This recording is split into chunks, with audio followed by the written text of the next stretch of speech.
and Rochester, an Odyssey sports station. It's time to start the show and talk about the sports we saw. Inside jokes and takes from Danger and Battaglia. Bills and the Sabres and the Amherst. Who gave a microphone to these jerks? Welcome to the sports bar, that's where you are.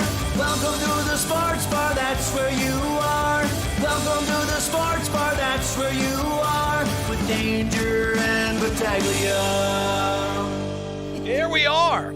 The sports bar with Danger and Battaglia. Can I just say something? Go ahead. No, I'm just pretending to be Terry Pagula. Oh, no, you're just going to interrupt me, Gene. I'm just going to interrupt you. I'm here to help. I'm going to jump in whenever. We might have a long afternoon. I don't know that I could do host a show with Terry Pagula. I don't know that I could go on stage with Terry Pagula. Can I just jump in? We're going to have a great show today. Mike Catalana, 13 Wham, Buffalo Plus to join us. Okay, tell me there's not a power play when everybody's fighting to get that guy's attention and he's just going to interrupt you every time you try and make your point. And in doing so, make things inevitably worse than they were before the point that was being delivered. My God. We're going to replay the Pagula Bean press conference here in about an hour or so. But between now and then, and we know you might have thoughts. Maybe you heard pieces of it, or you've read reaction, or you've watched clips. Whatever the case may be, we want to hear from you at 866-4326, 585-866-4FAN. TJ writing in, and this is the back end of our double header here today. So we actually jumped on. If there's news like this, we had it live for you right at, well, actually it was early today, but 10 o'clock, and then we had our reaction right after. TJ writing in, I watched you guys during the press conference, and the look of shock on your face every time Pagula opened his mouth was fantastic. This was an embarrassment of a press conference, drought-type days, and dumping on Keon while he's still on the team is downright disgusting. Disgusting.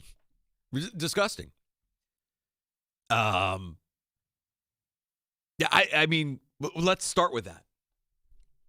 Keon Coleman, Brandon Beane. If you take that piece from the press conference, there's so many different little parts of the press conference that you can pull apart. But I think it started with Matt Perino's question about the wide receivers and about Brandon Beane going on WGR last year. Yeah, and you know what? When you go on WGR, it's not Jeremy and Joe, or for that matter, us or anybody else. Like, you're speaking to your fan base. So that was kind of a question. And it was Beane, mind you, that really took it in a different direction, saying, you guys that's all you're doing, sitting around bitching about the wide receivers. That's his quote. But good on Matt Perino to bring this up today. This was Brandon Beane earlier on that outburst that he had during the Jeremy and Joe show. It's a long, probably, answer for you, Matt. Listen, I'm a passionate person. I don't think that's new on anybody. And do I regret that? Probably the biggest regret is I probably put pressure on the wide receiver group when I reacted in that way because I felt like they were being picked on unfairly. And if you remember, not trying to rehash what happened, but I was going, man, we had, the number 2 scoring offense, and we were just, we had some tweaks there. It wasn't the exact same group, but it was a similar group that we thought, an addition here or there. Even when I did that interview, I knew we were adding Elijah Moore later that day. And so it was probably more of a reaction to, we just had a draft of defensive guys that we thought could help this team get over the top. And it was more in the defense of that group. Do I regret how it's turned out? Sure. It was not meant to be condescending. It was me having a little bit of too much passion, I guess, if you want to say, hey, I shouldn't have done that. At the end of the day, it wasn't. I had nothing against those hosts. I think I did another interview with those guys. I've done them before. I did it at training camp when the next opportunity was. So it wasn't anything personal or anything like that. It was just more coming to the defense of our players because I felt like they were being picked on and they couldn't defend themselves at that point.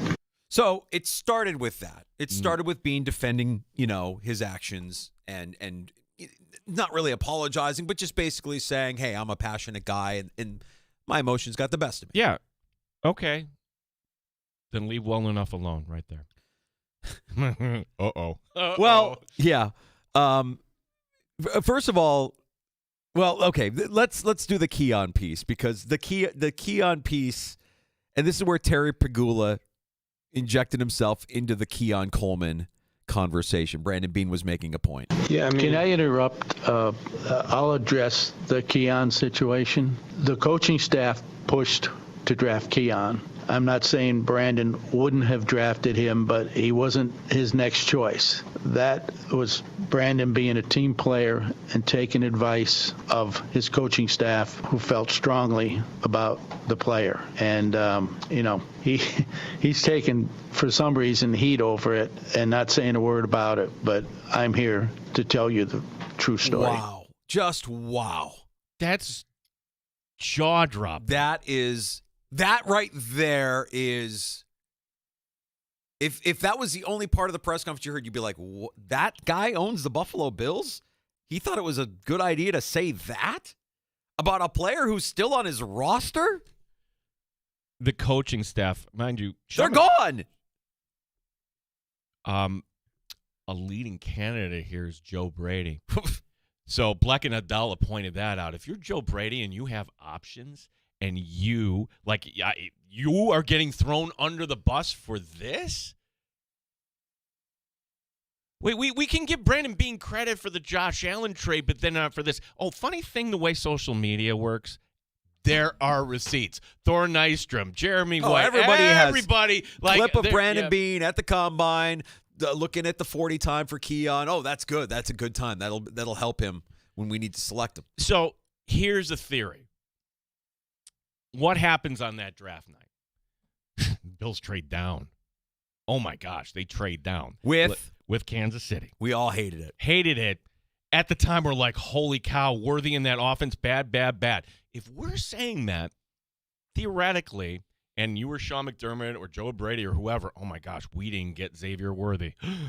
They got him. What did you do? We need a wide receiver. Get us a wide receiver. Like, I don't think that qualifies for them pushing for Keon Coleman. I think that's, hey, what are we doing going into day 2 here? We didn't fill any needs last night. In fact, we helped our competitor. How's that help? Can we take the next guy on the board? And the next guy on the board happened to be that. That's twisted. You could have drafted, stayed right there, taken Worthy, boom. Danger, like, there's a show on, added to your list here. It's called... There is no list. It's called The Diplomat. And if you haven't gotten to season 3, I'm going to spoil this for you. The strategy is, in season 3, the president's dead. Let's blame it on the dead president. And it actually works. But I think the Bills fan base wise for this. Like, wait a second. You are going to pin Keon. And now, where Sean McDermott has become the sympathetic figure, in a season where Keon Coleman was inactive in disciplinary reasons or whatever, now he's a sympathetic figure.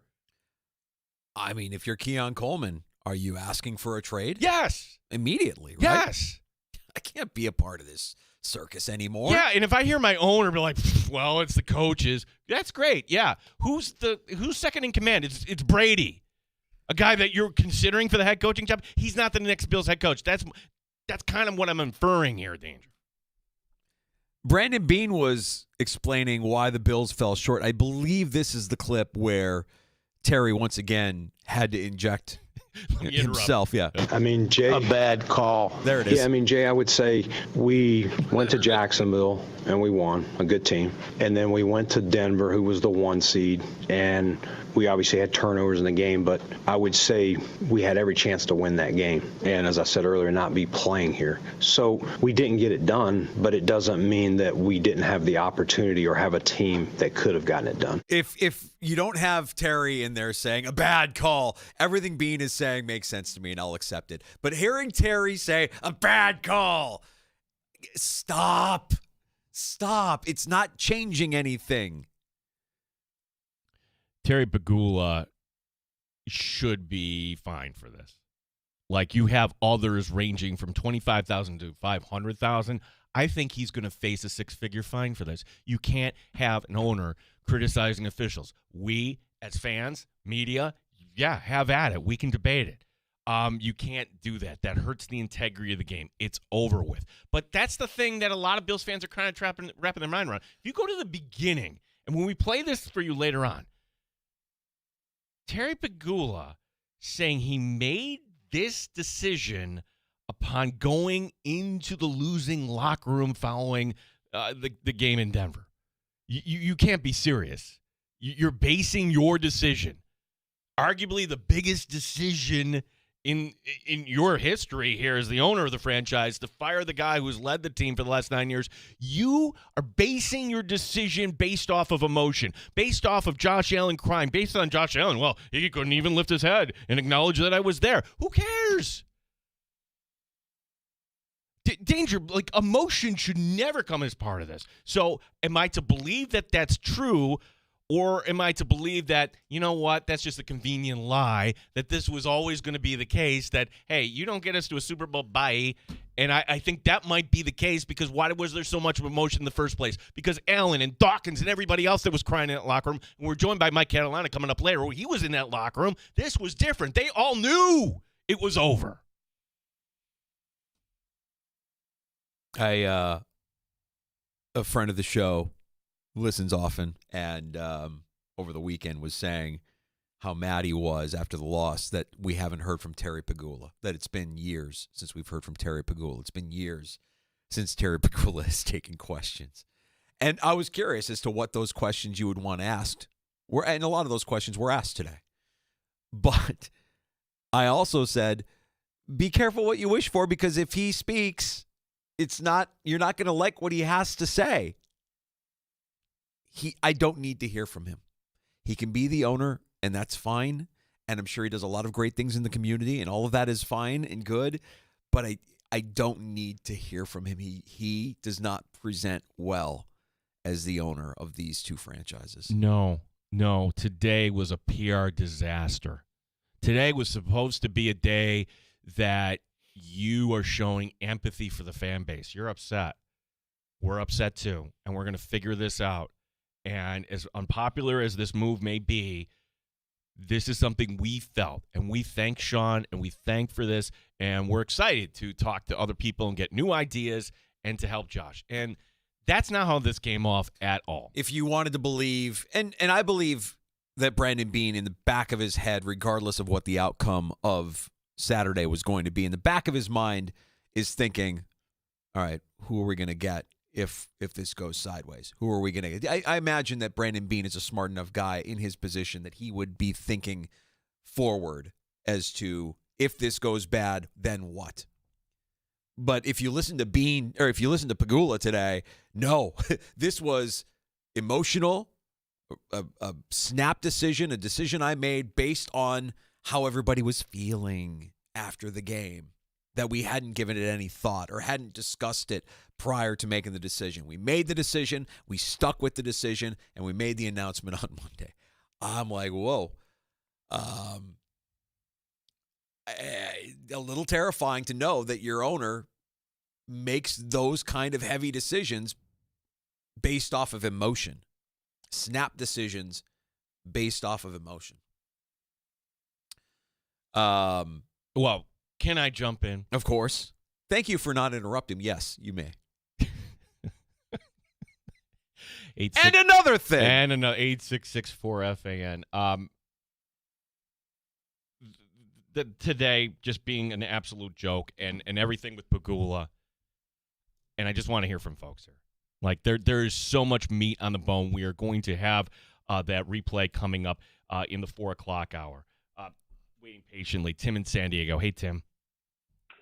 Yeah, I had to call in today. Normally, I think this might be my last call as far as the Bills season is concerned. And then, we'll maybe hopefully be talking some Sabres hockey ending the playoff drought. But today was just, like you said, I couldn't believe it. I mean, my take is Pegula was there to be the bad cop and try and make Beane look like the good cop.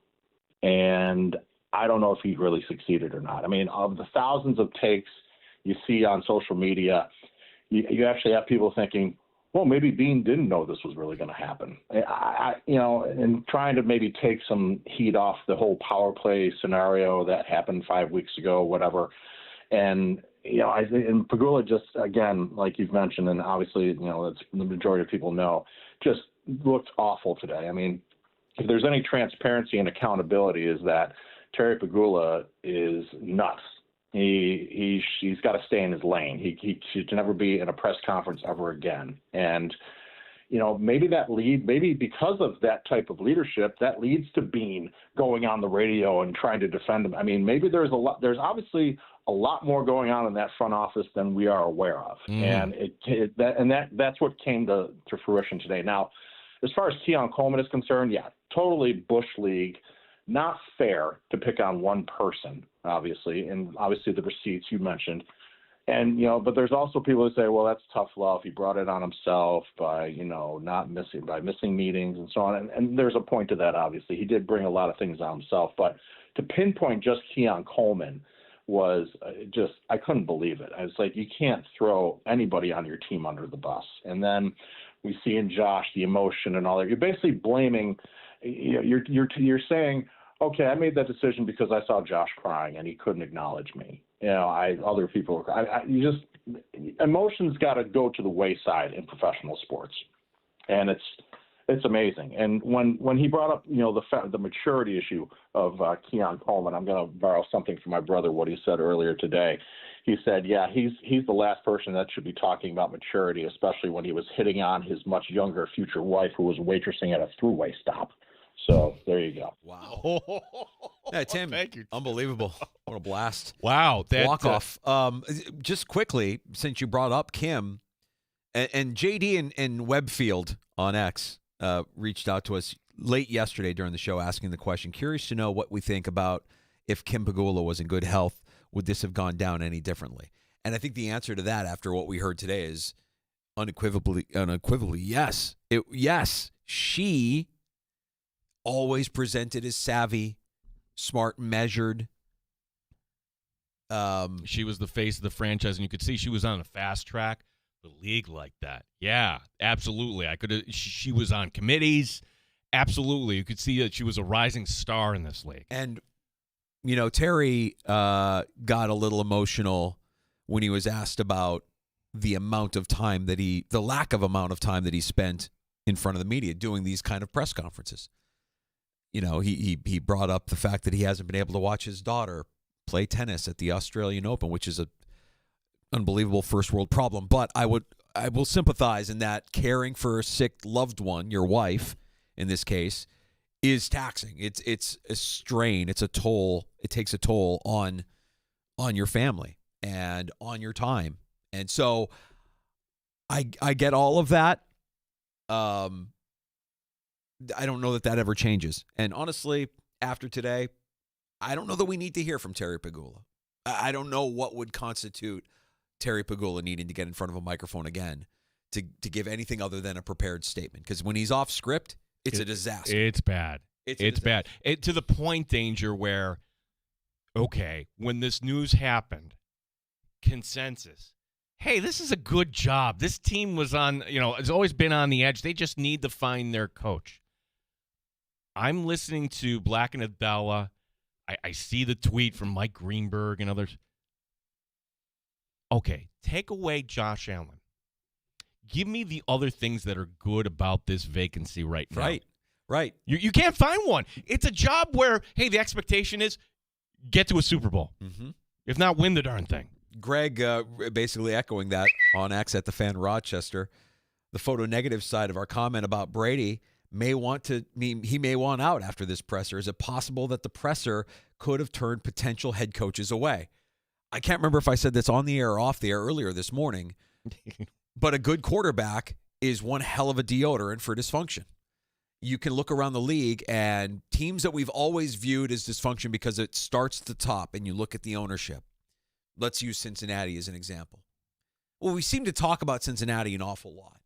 They're still dysfunctional, right?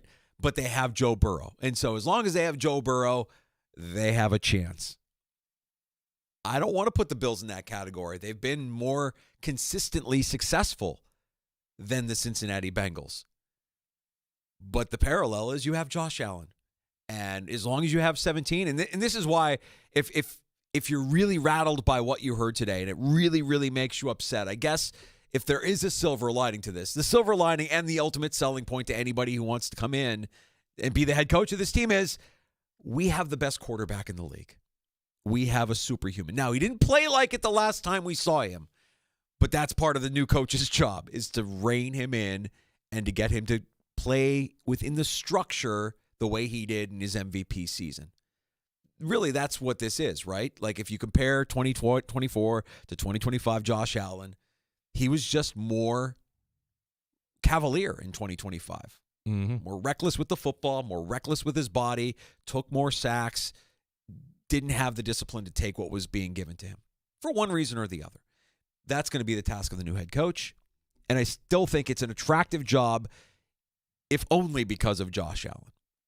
Well, we don't know what 17's thinking. And I'll give Pagula the credit because it came up.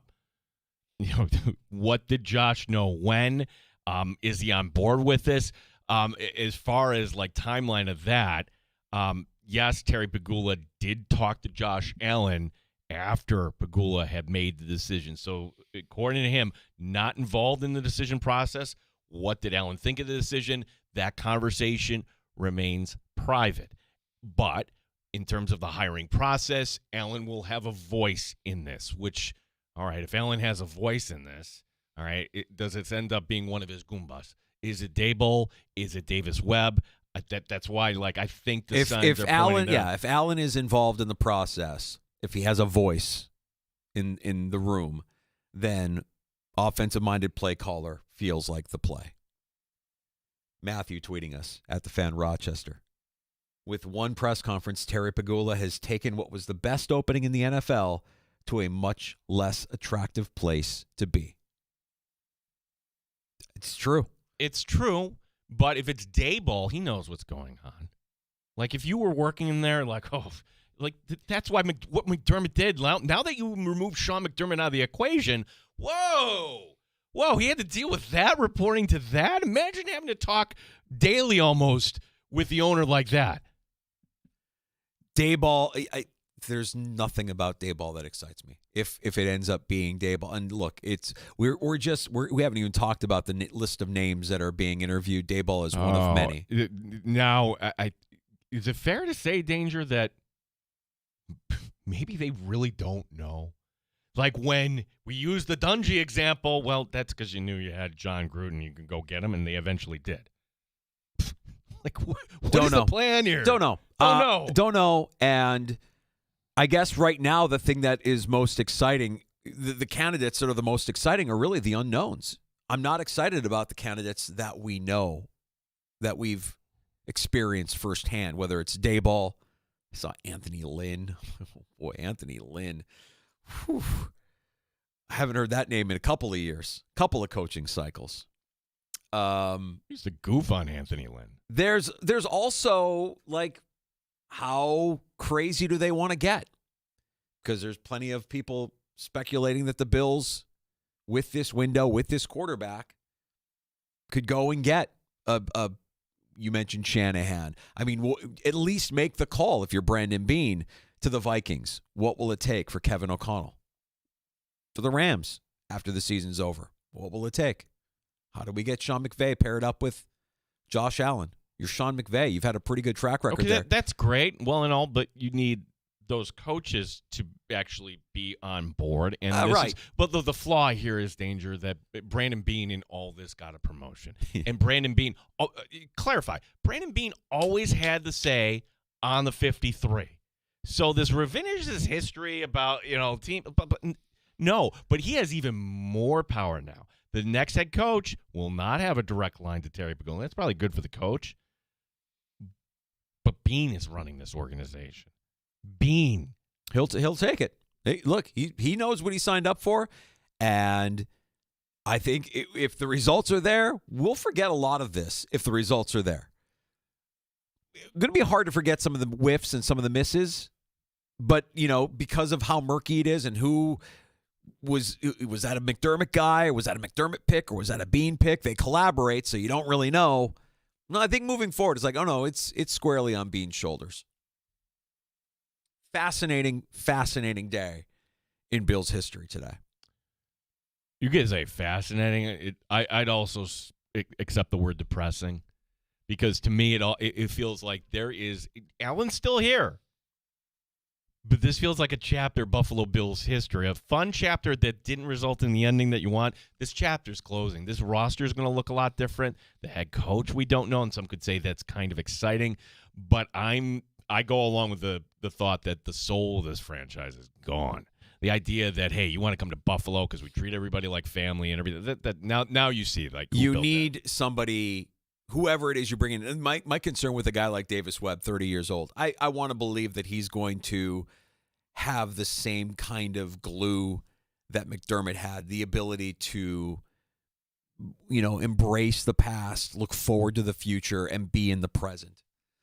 To treat the history of the organization with the respect that it deserves, to look ahead to what this organization can be, and to be in the moment, knowing what's at hand and what you need to do to win football games and ultimately win a championship.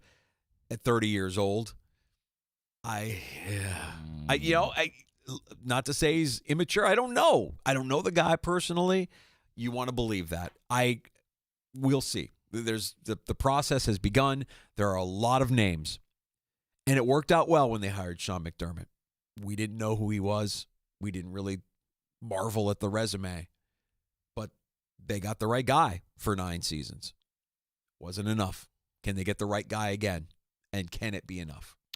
Lisa writing in, you can write into us again. We're on YouTube. McDermott and Keon Coleman have tire tracks on the back of their jerseys. Absolutely. Yeah, of course they do. Like that, both of them. I didn't expect to say Keon Coleman. Man, I feel bad for the guy, but somehow he caught a stray in all this. Thank you for watching. Terrible. Thank you for watching. Yeah, I mean, ultimately, sure, we can get to camp and we'll be feeling all good about everything, all fuzzy, but the idea of the expectation, this is where it's like, wait, this doesn't – a lot of things just don't add up. Pagula coming out and saying, hey, we've reached this – essentially this plateau. When he's rattling off 5-2-3, 2-2-6, rattling off, what do those numbers stand for? I'm like, I don't know. Is that a local injury attorney? What? Oh, no. That's actually the seedings.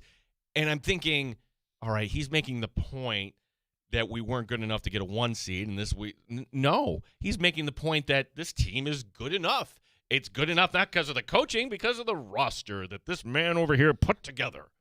I'm like, wait a second, I didn't see that coming. Right. This is your interpretation. It was kind of a prop up Brandon Beane PR move, where you needed the owner to sell everybody on the idea that Brandon Beane is really good at his job. Yet here we are. You're looking for a new head coach. So I guess if you're Sean McDermott and you run out of scapegoats, eventually you become the scapegoat.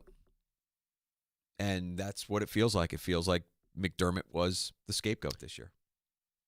866-4FAN, 866-4326. Part of this press conference, too, was Brandon Beane getting a little perturbed at a question, I believe it was Battaglia who asked, about, this ultimately, is it Sean? Is it you? Was this a power play? And Beane got a little defensive at that suggestion. This is Terry and Brandon Beane on the power play. As Terry said, there's disagreements all throughout, way before this year. It's not like we were 100% always in agreement on every decision that he made or I made. That just comes with the territory, and I wouldn't expect that with the next head coach. Certain things that fall in his area, whether it's managing a game, how we schemed a game, whatever it is that are his, and there's certain decisions that personnel related, somebody's got to make the final call. What was the second about? Can I help him a little? There's a perception. Can I help you about the power play part of that? I'm the kind of guy, if I sense you're on a power play, you're out. I don't like power play people. We have an organization we work together, but any sense at all that he was on a power play, he would have been gone. And Because that's not my kind of person. And Joe, like, that's hurtful to even hear that or say that. Like, I worked 19 seasons starting as an intern in Carolina and worked my way up. I came here and I've never tried to do that. I would love for anyone who's making that accusation to walk in these doors and ask any person, player, coach, trainer, anyone. Like, people can disagree with draft picks that I make or people I sign or I screwed up the wide receivers, whatever it is. Like, those are harmful things that, I walk in the door and my wife's got tears coming down her face for stuff like that. And I'm going to damn try hard to win a Super Bowl here. I am. But for somebody to question my character like that, it is BS. And I've never done that. If you'll remember, in 2023, there was an article written on Sean accusing things.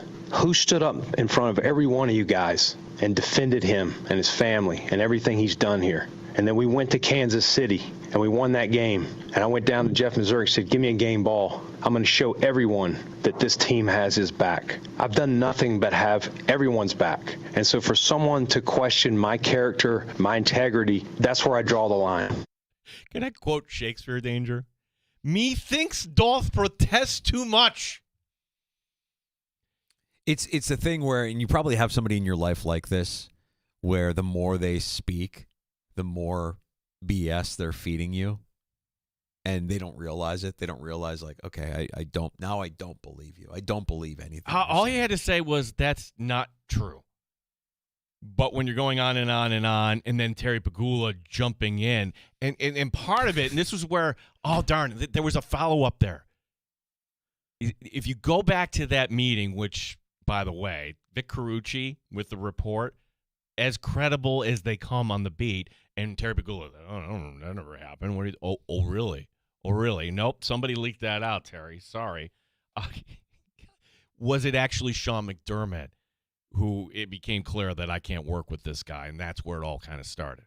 And we're just going to concoct this emotion story following the Denver game. More questions than ever, but Danger, like the point is, if somebody gets that defensive, why are they being that defensive? Because there's a shred of truth to it. We got to take a break. Just to set up the show here, Mike Catalana, 13 Web Sports, Buffalo Plus. He's going to join us, what did we say, 4 o'clock? Yeah, he's doing something right now, so we're pushing that back. And then once we're done with Mike, I mean, if you missed this press conference, it's, I want to say it's gold, but if you're a Bills fan, you're going to get perturbed at some points. As you listen to it, you be the judge. If you heard it earlier, I want to hear it again. Like, I want to hear Pagula say, we tell each other to F off all the time. Like, yeah, like, no, no. You're the owner of the Buffalo Bills. I don't want you talking like that. Don't say things like that. When does the fine come in from the league? You're past this game, and we're talking about officiating. And if you're talking about officiating, if that's the reason you want to think you lost, well, then great. But then again, if the officials, in your opinion, called it the right way, we would still have a head coach in Buffalo, right? Right. So Catalana joining us just after 4 o'clock. We'll replay the entirety of the press conference. We'll take your calls. I mean, you've got thoughts. Get them off your chest. We're getting through it together at 866-4326. That's the Good Smoke Barbecue and Pub Wingman line, 866-4FAN. Award-winning barbecue from Good Smoke Barbecue and Pub, 135 West Commercial Street in East Rochester, goodsmokebbq.com.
sports leader, The Fan Rochester. The Fan Rochester Sports Update.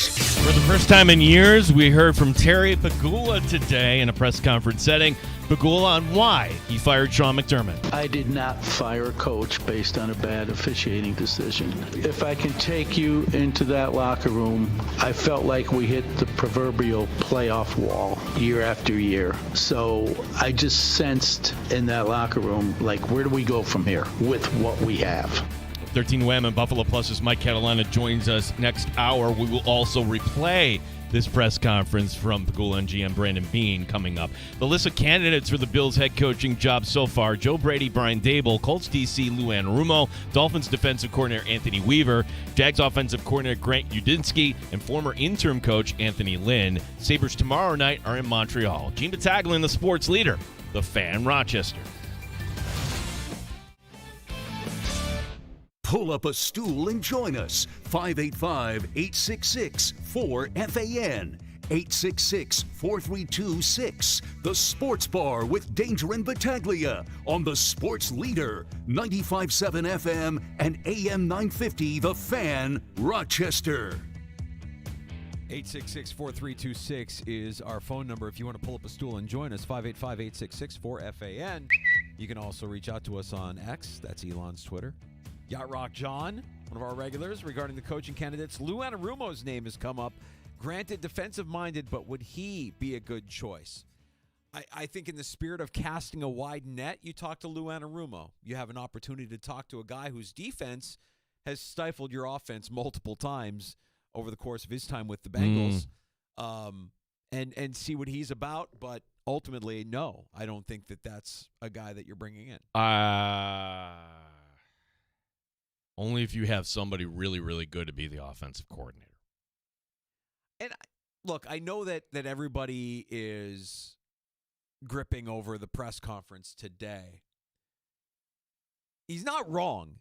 You hit the proverbial playoff wall year after year after year. Right. You can make the argument that the firing is justified. And it takes Nads to do what he did. Somebody who was established, somebody who built a culture, somebody who was ingrained in the community and had the locker room to do what you're about to do. You know, he said yesterday, it feels like a mistake. But you get the right guy.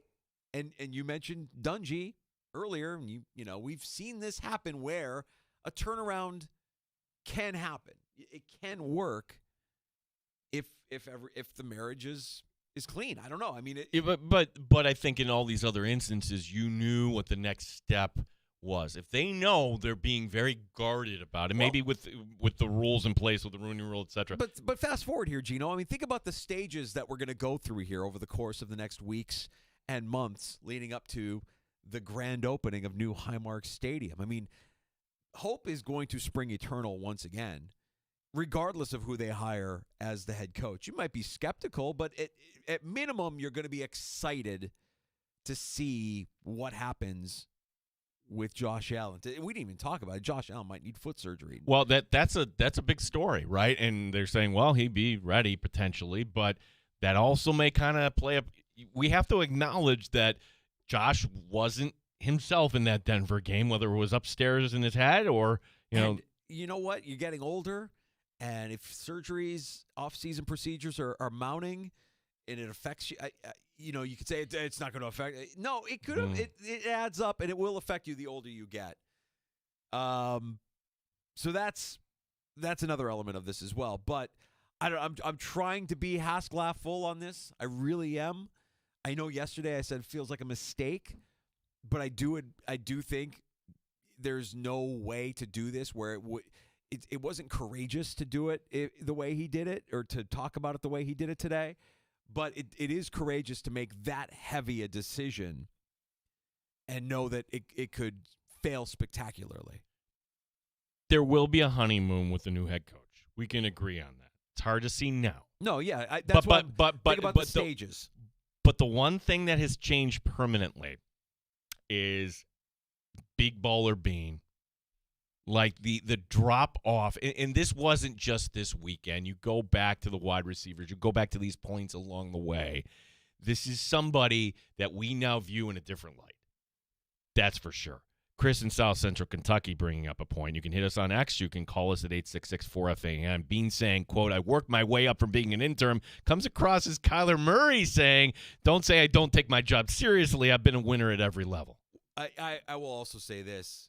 As I've watched people work their way up from being an intern, there are some bodies in your path, on your trajectory upward.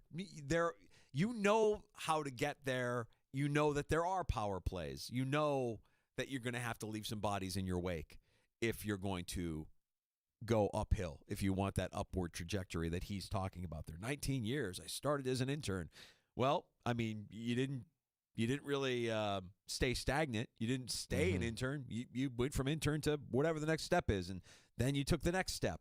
And along the way, I'm sure you leapfrogged somebody who was an equal of yours, or at least viewed as an equal of yours. And I think that's all this is. This is also, hey, I get a fancier title, I get a little bit more power, get your ear a little bit more. I'm sure there's a little bit more money involved. All good things if you're Brandon Beane. But with that comes the added pressure now of you're solely the guy that everybody, you're the scapegoat now, right? Can it be the new head coach? I mean, if the new head coach is incompetent, sure. But I think a lot of it is going to fall on Beane, and you said it yesterday. He's become Bill's Kevin Adams. Yeah, Brandon, step D-O-N-D-Y-N, Brandon Beane. One thing we learned from Beane today, too, I thought, all right, he's taking the president's role. He's going to still be in charge, but you know what? I've got somebody who can take bullets for me. I'm going to go hire a GM. No, at least for now, at least this year, Brandon Beane is going to hold both roles. Fine, whatever. Because if Brandon Beane hires a GM, ultimately, it doesn't matter. Like, still, it's Beane's show, and he's going to hire a GM that's just going to do the work for him. Yeah, and you have a guy like Brian Gaine, who's been a GM and has done that job, and he can stay in the shadows doing GM-type things while the president of football operations gets the shine or does that part of the work, the outward-facing work, becomes the face. Brian Gaine can maybe just be like, hey, look, I don't want to be the guy that goes to the podium at the end of the season. I'm good in my role. Brandon, you go ahead and do all of that. I'll continue to assist. This initial list, though, courtesy of Jay Sikorsky, is out there. Like, there isn't a name on here that excites me. I don't know anything about Grant Udinski. Well, here's what excites me, the unknown. And I think that's a scary place to be, but the unknown is what the unknown excites me. I should say the unknown excites me more than what we know of some of these candidates. Like if you gave me Grant Udinski? Udinski, yeah. He's the OC in Jacksonville. Correct. I would entertain that before I would entertain Anthony Lynn. I'm pretty sure I know what Anthony Lynn is at this point. I'm fairly sure I know what Brian Daboll is after seeing him in Buffalo and in New York. So the unknown of somebody like that or Davis Webb or even Joe Brady as a head coach, I would be more excited about than the guys that we know of. It feels like Brady is remote now after today, right? If you really were just saying, we're going to take Sean out of the equation, but we like the coaches that were here, like you would have pumped the tires a little bit more in Joe Brady and sent a signal like, hey, we know you're talking to all these other teams, but, stay home here, buddy. I didn't get that sense at all today. Yeah. In fact, I got the opposite. Well, I wonder what Joe Brady's thoughts on all of this are. How close was he with Sean McDermott? How close is he with Josh Allen? If Allen has a say and the two men get along, let's face it. I mean, everybody wants to talk about how great the Bills' offense was with Brian Daboll and Josh Allen. The pass offense was good, but overall, Brady's offense is better. Brady's better as an offensive coordinator with the Bills than Brian Daboll was. Yeah, did Brady have a receiver like Diggs on this roster? No. And in fairness, Daboll didn't have a running Cook. back like James Cook. Yeah. But as far as efficiency and overall, the offense under Joe Brady for the Buffalo Bills was a better offense than the Brian Daboll offense. I'd be more excited about Joe Brady. I am not excited about Brian Daboll. Brian Daboll cannot be the head coach for this team because look at what he did in New York. I'm sorry. again, this is going to be a theme here today, and emotion shouldn't be any part of business. And Brian Daboll, if you're emotional coordinator, that's fine. But when things are going wrong, you can't blow up. The head coach in Arizona gets fired because he goes out and he's blowing up his running back on the sideline. When you want to do that, you do it behind closed doors. Like, to me, Daboll is not the person that could be in that role. If you wanted to sell me, hey, if it's Anarumo and Brian Daboll maybe as an offensive coordinator, a lot of this, and Brownie brought this up too on the show, like this is just the initial list. Notice who's not on the list. Teams that are playing. So you're not hearing Davis Webb. You're not hearing the name out of Seattle, Clint Kubiak. So there's going to be names added to this list. And the reality is, oh my gosh, we might not find out until Super Bowl week who the Buffalo Bills' next head coach is going to be. Yeah, well, for now, cast a wide net because you're a little bit behind other teams that are already hiring guys or at least interviewing guys. And when you have the ability, maybe it is as soon as this time next week, to interview a Davis Webb or a Clint Kubiak. Brian wrote in. And, Brian, it's funny. This thought crossed my mind. Rams win Super Bowl. Stafford retires. Josh asks for a trade to L.A. Ho, ho! Well, this isn't anything new. It's like if you're using the Wayne Gretzky template, it's Brian, share with whatever you got going on there. Share it, man. I want my mind thinking at that level. Wow. Yeah. Well, what would that look like? Let's just say you really can't do it this year, but next year? Well, okay.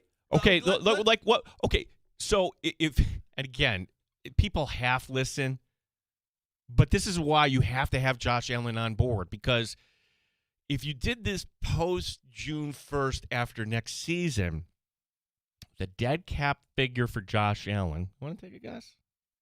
Hit me. 23. $23 million. That's it. After next season. After next season, 29 would go into 2028. If you did it this season? Oh. Let's see. I'm going to look up this, and this is courtesy of Spot Track. This season, it's more brutal. $84 million, which that's... it's a lot. Yeah. No, but, Brian, you're bringing up a point. I've said this, too. Will Josh Allen finish his career in Buffalo? Well, listen, we don't know how he felt about this move. We know nothing. Terry Pagula said we spoke, and I'll keep that private. If you interpret that, it's not like he's going to say Allen endorsed it. I'm sure Allen is pissed. Like, what, really? We're getting rid of McDermott? That's my guy. Again, why was Josh Allen crying in the locker room? You knew. Why was Deion Dawkins They crying? knew. Mike Catalana asked the question to Deion Dawkins, and they're all like, oh, my gosh, this could really happen, but you can't really say it. Like, this might bring us back to the days of Doug Whaley and Rex, where all of a sudden we'll get stories leaked out at some point, maybe by former players, but now that McDermott's gone, okay, he ran a really tight ship in that regard. I mean, tell me the story of what really happened. I mean, this media here is going to dig, too. And we don't have any reports yet of McDermott taking interviews with anybody. We haven't heard of anything just yet. No, we had Matt Perino saying, oh, yeah, he wants to coach. Mm-hmm. No doubt about it. So some of these jobs are just kind of sitting there. Raiders, hey, there's positives there, Danger. Big positives. If you are a Raider fan, you say, you know what, our opening's better than yours in Buffalo. I'm not going to say you're wrong. Arizona, Cleveland. Yeah, you got a nag, but Sean could go in there and be like, you know what, I did this with Tyrod, and here's what we would do, and he would present a plan. We've got to take a break. We got to get Mike Catalana coming up. The icon. You mentioned it. He asked Deion the question that broke him down, and a couple of good questions today during the Pagula Brandon Beane press conference as well. 13-Web sports director, Buffalo Plus, and Hall of Famer Mike Catalana joining the sports bar next on the Fan Rochester.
WBEE HD2 and W239BF Rochester. The sports leader. 95.7 FM and AM 950. The Fan, Rochester. An Odyssey sports station. The Fan Rochester Sports Update. In a press conference heard here on the Fan Rochester, Bills owner Terry Pegula says, well, it was the loss to Denver after when he made up his mind. My decision to bring in a new coach was based on the results of our game in Denver. I want to take you in the locker room. I looked around. First thing I noticed was our quarterback with his head down, crying. I looked at all the other players and our coaches. I saw the pain, and I felt his pain.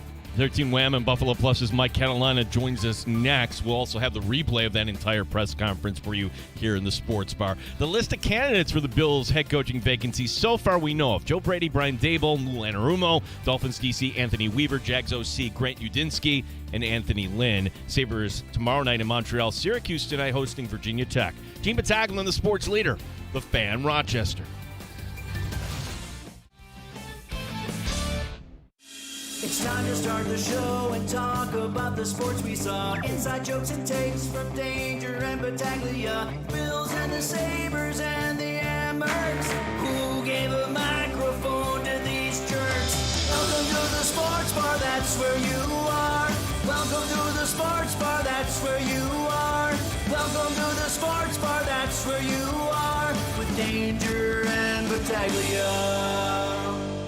Welcome back into the Sports Bar. Danger and Battaglia. Glad you're with us. Thanks for listening at 95.7 FM, AM 950. You can find us in the Odyssey, iHeartRadio, or TuneIn apps. You can watch the Sports Bar on YouTube and Twitch, our channel, The Fan Rochester, as today we are dissecting and reacting to the press conference between Terry Pegula, Brandon Beane, Buffalo Bills media, whom amongst us, Mike Catalana, 13 Wham Sports, and Buffalo Plus. I mean, Mike, I want to take you back to Saturday. You were talking to Dion Dawkins, and you broke him. I mean, the thing that we're working with is the reaction to this loss from Josh Allen, from the players, from Dion. It almost lends you to believe that they knew the gravity of this loss. They knew that with this loss, there was going to be a new head coach in Buffalo. I don't think so. Really? I don't think so. Yeah, I don't think they knew there was going to be a new head coach. I think Josh Allen was very emotional after the game, and I think that permeated through the team. I think there was stunned players when this happened. So I know you would think like that they felt like at that moment Sean was gone. I think they just felt like that was it played through the quarterback. I really do believe that was the difference on that day. And it's funny to hear Terry Pegula say when he saw that emotion, that is what put in his mind that he needed to make a change. And that's counterintuitive to me. When I see that emotion from my team, that tells me this coach, after all these years, certainly has not lost the locker room. The passion is there. The emotion is there. The will to win is there, even though they didn't get it done. And that's when you decide that I need to at least blow up the coaching side of this team. So that's what surprised me a little bit. If that was the thing that got Terry to say, I want to make the change at coach, and if the call would have been right and they would have not had 5 turnovers and Sean won the game, then you would have been fine with him going on. I find that all kind of convoluted to get to the point of firing Sean McDermott. Before we get your thoughts on what was said today and where the Bills may go next, Mike, what was your reaction when you heard the news on Monday that the Buffalo Bills had actually fired Sean McDermott? Yeah, like I said, I was stunned because, here's the order I would have had it. I would have said Brandon Beane gets fired. Well, then I would have said they both get fired. And then I would have said Sean McDermott gets fired. More likely, the number one thing would have been that, they just run it back. They just run back because they are close. Like we know that they are close. And the idea that Brandon would keep his job and get promoted and Sean would be out, I think really took people around the league by surprise. They didn't see that coming. So this is what Terry Pegula has decided to do. And when I say all this doesn't mean I think Sean McDermott is some perfect coach who is the only guy who can coach this team. I just thought it was an odd year to do it where, you can make an argument that was as good a coaching job as he's done, certainly in a few years.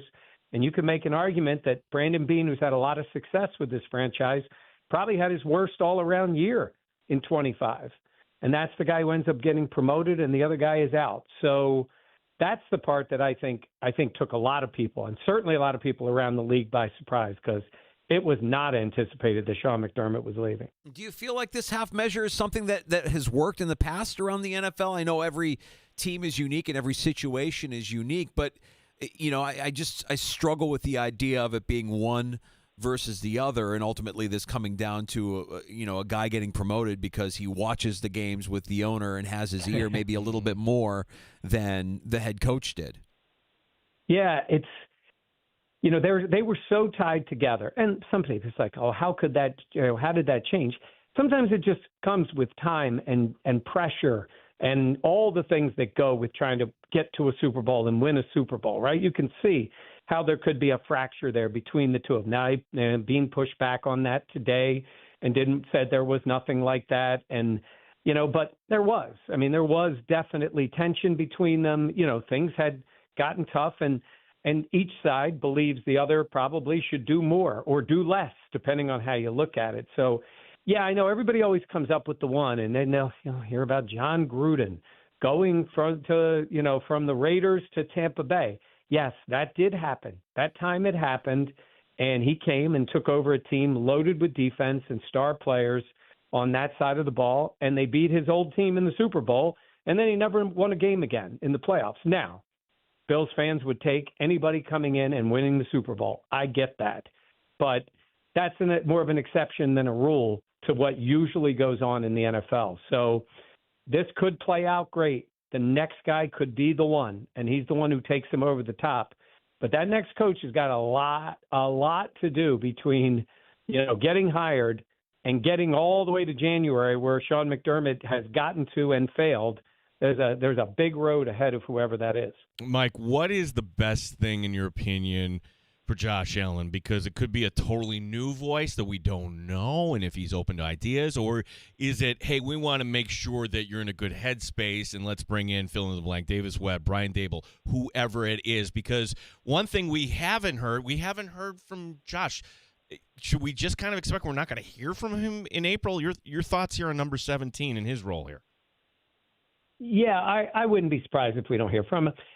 First of all, I know he's talked to Sean McDermott, so not really worried about that he has to make some public thing to support the team in this case. I'm sure his head is spinning here a little bit. You saw the way he was in the last day of the game. Maybe something comes out. His wife's having a baby this offseason. Maybe they're just laying low. I don't know, whatever it is. It is interesting to me that they made the point today that he was not involved in this decision. Okay. And then they said, well, he will be part of the group, as they look towards a new head coach. So you're going to have him be part of the group to pick the next guy, but you're not going to talk to him before you fire the only head coach he's ever had. A guy whose house he goes to for dinner, right? If you read the articles about Josh, that's what he does. So that part kind of confuses me a little bit. That man has earned the right to be in on this and to know, and they certainly gave the impression. Now, some reason, is there a reason that they would say that if it wasn't true? I don't know. But they basically made the point today that he was not informed beforehand and that they went ahead and fired Sean McDermott. So let's see how it plays out. But what's the best thing for him? What's funny, when they talk about like Davis Webb. Now, okay, he's 30 years old. It's fine. He's never called plays. Okay. And now you're going to make him the head coach and the play caller? That's a lot. It's a lot for anybody, let alone a guy who's 30 years old. And now you're trying to take over a team and get him to the next spot. He may be this genius that you want, but if you're going for the experience with Josh, it's Dable. I mean, Dable is the guy because he's coached him. Josh loves him. They had a great working relationship. And he failed with the Giants, but I said the other day, and recently the Giants are just the Jets with better uniforms. So, you could give them a little bit of a pass that that's been a horrible organization. Or do they go outside of that? Go to Clint Kubiak, go to one of those guys. There's a lot of decisions they need to make, but Josh better be a priority in what they're thinking. Mike, you and every insider we've talked to since this has gone on forgets Joe Brady, forgets the guy who had a better offense with this team than Brian Daboll, the guy that is the OC right now and has a relationship with Josh Allen, checks a lot of boxes. Are we certain? I know he's going to get an interview, but are we certain that Joe Brady isn't ready for this role? I would put it to you this way. They're going to interview him. He's interviewed at other places. I would also push back that they had the best offense under Joe Brady. I mean, it was different offense, but when statistically that offense, better. Yeah. When Daboll was coaching that offense, they lit people up. Now, you could argue that they wanted to go into more of a running game and protect this, and they didn't have the wide receivers. They had a perfect game in the playoffs. They went toe-to-toe with the Kansas City Chiefs in the 13-second game. Like, that offense was, to me, that was the best offense they've ever had. Now, that being said, you know, they looked for something else, and they got that for a year with Brady, and then this year it wasn't the same. They ran the ball well, but the passing game obviously has had struggles. So it depends on what you want, you know, for an offense. But, yeah, I guess Joe Brady would be in the mix. I would say, though, are you really firing Sean McDermott to elevate Joe Brady? Like, that's your answer as coach? I think he's done an okay job. I don't think he's a bad coordinator. I don't know if he's the guy that is stepping in for Sean McDermott now as the leader of the franchise. I don't know. I that would surprise me. I know he's going to interview, and I know that's the case, but that would surprise me that you would make that move right now. Well, I mean, Joe Brady, if I can be a little snarky here, is part of the coaching staff that drafted Keon Coleman. Keon Coleman taking us straight today. Mike, what did you make of all that? Terry Pegula kind of jumping in there, because I don't know why you would go in that direction if you're Terry Pegula. They mentioned two players today, Josh Allen and Keon Coleman. First of all, let me tell you, if I was running the team, Keon would be gone. He would be gone. I know he's a second-round pick. If he was a fourth-round pick, he already would have been gone. And I know it's a second-rounder. He hasn't played well, and then he embarrassed the franchise by his lack of accountability. They benched him. They played him only because other people were hurt. He'd make a play, and everybody go, oh, maybe this is it, and then that's it. That's what you get. But they've got other issues at wide receiver, so who knows if he stays around. But that was kind of odd that that's the way that came up. I think it was Sal Mayorano who just asked the question about the wide receivers, and then the next thing you know, it was about Keon. So, yeah, it is funny that, you know, it's the blame sort of went to the people who weren't in the building today on a few occasions.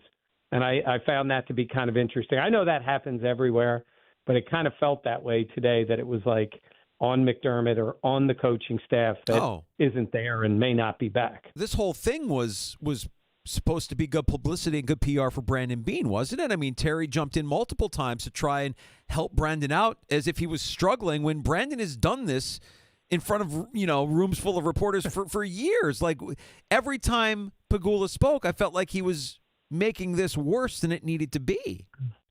Yes. And, you know, it's funny. We just were doing our podcast, and I said just that. I said, Brandon was just like he always is. Yeah. You know, he gets a little combative. He gets a little defensive. Everybody does. Everybody in that spot talks. Will talk about any of the subjects, usually gives really good answers. It was Terry who jumped in, and it's a little tone deaf. Like, if you're paying attention to the fan base, and this can change with a one good draft or one good trade or whatever, signing, whatever it is. But right now, fans are down on Beane, and they're surprised that he's the guy there. I mean, it's kind of stunning, the reversal. He can change that. He's not going to change it in that news conference. He's not going to change it because the owner says, listen to me, this guy's done a great job. I think he's done a lot of good things. Like I said, I think he had a bad year. I think it's hurt the team. And you could criticize him just like you could criticize Sean McDermott. But he ended up keeping the job and getting a new job, a new title, and the ability to now pick that coach and have that coach report to him. So he made out pretty well, but he's going to have to, for a while, eat some of the criticism that comes your way when you have the year he had, and then you get keep your job and get promoted when a lot of people thought maybe it was the wrong guy out, or certainly at least it should have been on equal footing, both staying or both going. Mike, we don't know who the coach is. We haven't hit free agency. We haven't hit the draft even, but knowing that they're 13-4, right? You asked me for my record for next. Oh, I'm sorry. No, well, no. The question is, should we expect a step back here? I mean, like honestly, like with all these quarterbacks coming back in the AFC, and then to hear, well, we've reached the playoff bar, but then a Super Bowl should not be the expectation for the next head coach. Should we be lowering our expectations, knowing that there is a new coach and a new staff and a lot of things next year that really it might be kind of a long shot to get to where you want to get to? Well, that's a good question, because I would look at it and say if Sean McDermott was back and everybody was back and they make their regular moves and maybe they make a good one and one you like and whatever, I think most of it would say, well, at some point they're going to be in the playoffs, they're going to win that first game, and then we're going to see what happens, because that's what they do every year. That has become the expectation. And for a new head coach, that's a good year. Right? It's a good year. Not great, but it's a good one. Like, we're in the playoffs, we're doing this, and we won a game, great, right? So I would say it's pretty fair to say if you're going to go higher or lower, I think it's a much safer bet to say it's going to be lower. The expectation should be lower, because whoever it is hasn't done it in Buffalo and potentially hasn't done it anywhere. Now, that doesn't mean they can't do it, right? They can't do it. Look at your guy with the Bears. He had a great year. Great. A lot of things went really well, and the game was wild the other night. And Danger, that was a Bills way to lose a game. The quarterback made incredible plays, had a bad interception. You lost. A call went against you, the same call that went against the Bills, for different reasons, and you lost. But your team is good. They won a playoff game, could have won that one, right? That's a good year.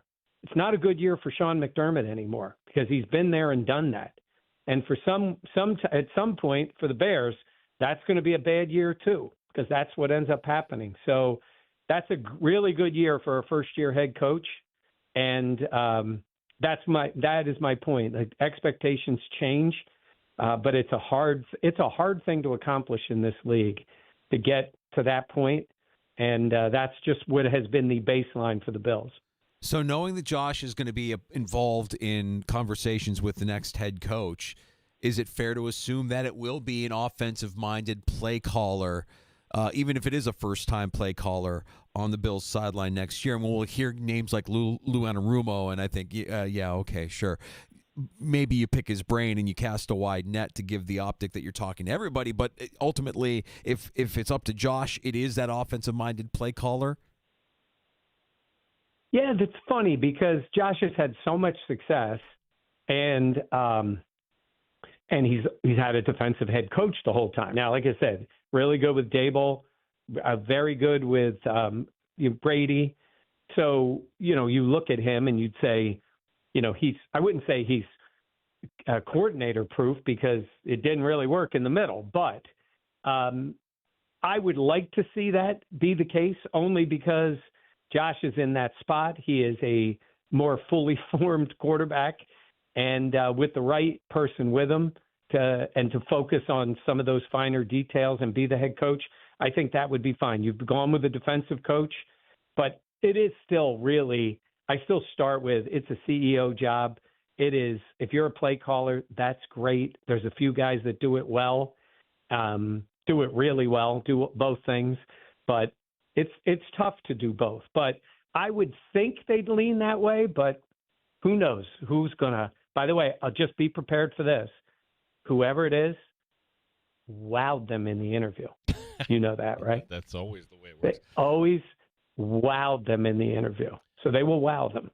Mike, last one for me, and probably not since Doug Flutie ending up with the Chargers did you had a divided fan base, right? Like that was, well, where Sean McDermott goes, I don't think all of a sudden you're putting on the gear for that team, but we're paying attention. So part one, do you think he hops back in right away? And if so, where would you like to see him land here? This is really interesting. We were just talking about it. Like, if you're Sean and you want to sit out, and you do, you're going to say, I don't want to coach this year. You just stay out of it. You don't want your name in because then it looks like maybe you weren't going to get it, whatever it is, where you want to just be, nobody got a chance at me last year. I take the year and I come back. I know he's not quite wired that way. I think he would want to coach, but if to me, looking at it, like, what's Baltimore doing, right? What's Pittsburgh doing? Like, if you look at those places, and I don't know, I don't see Sean going to Vegas. You see Sean like hanging out on the Strip in Vegas. Like, that does not seem like the place for me, but for him.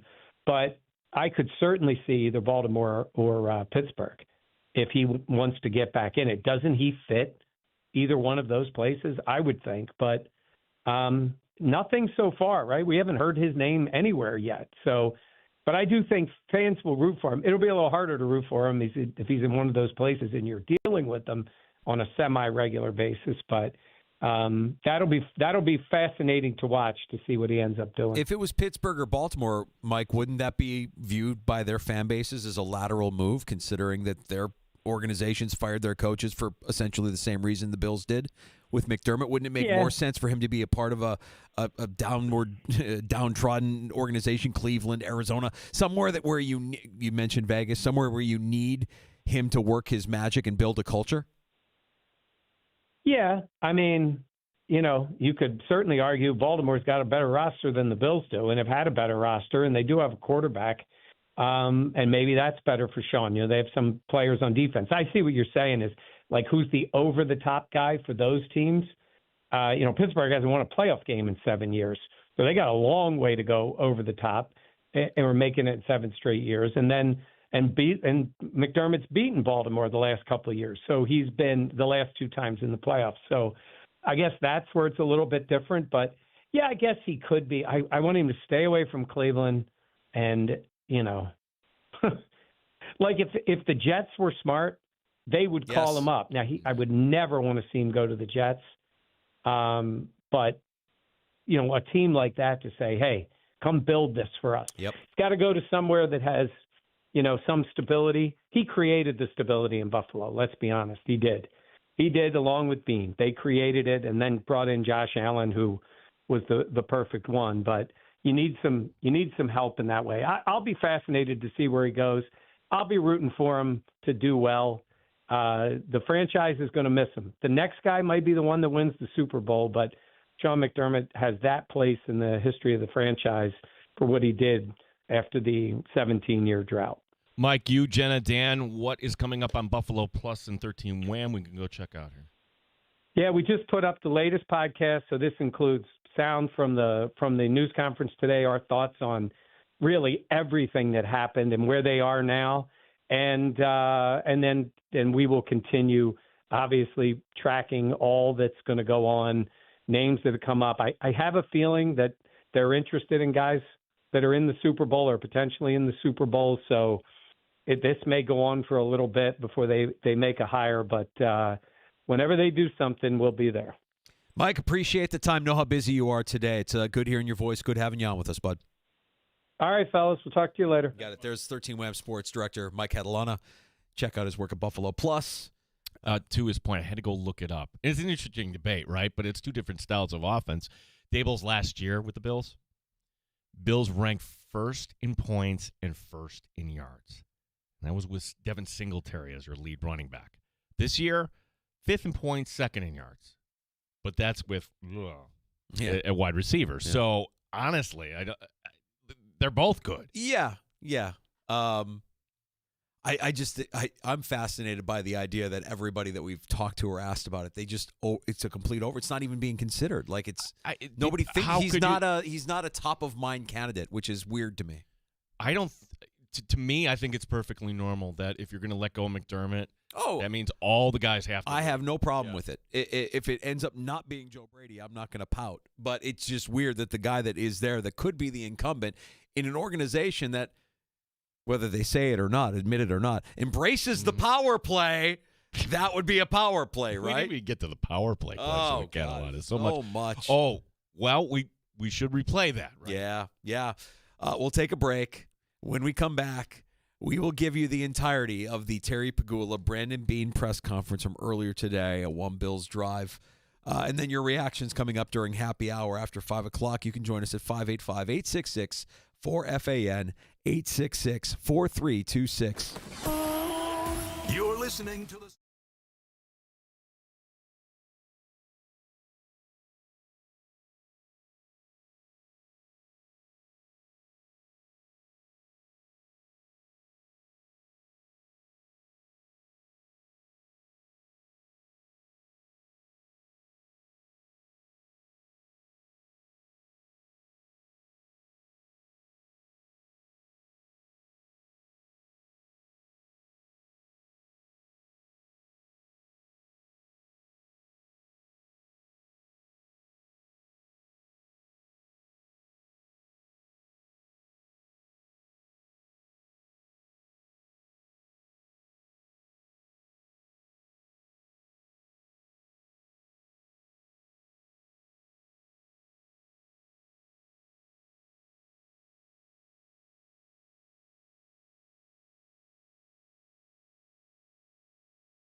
Danger and Battaglia on the Sports Leader, 95.7 FM and AM 950 The Fan, Rochester.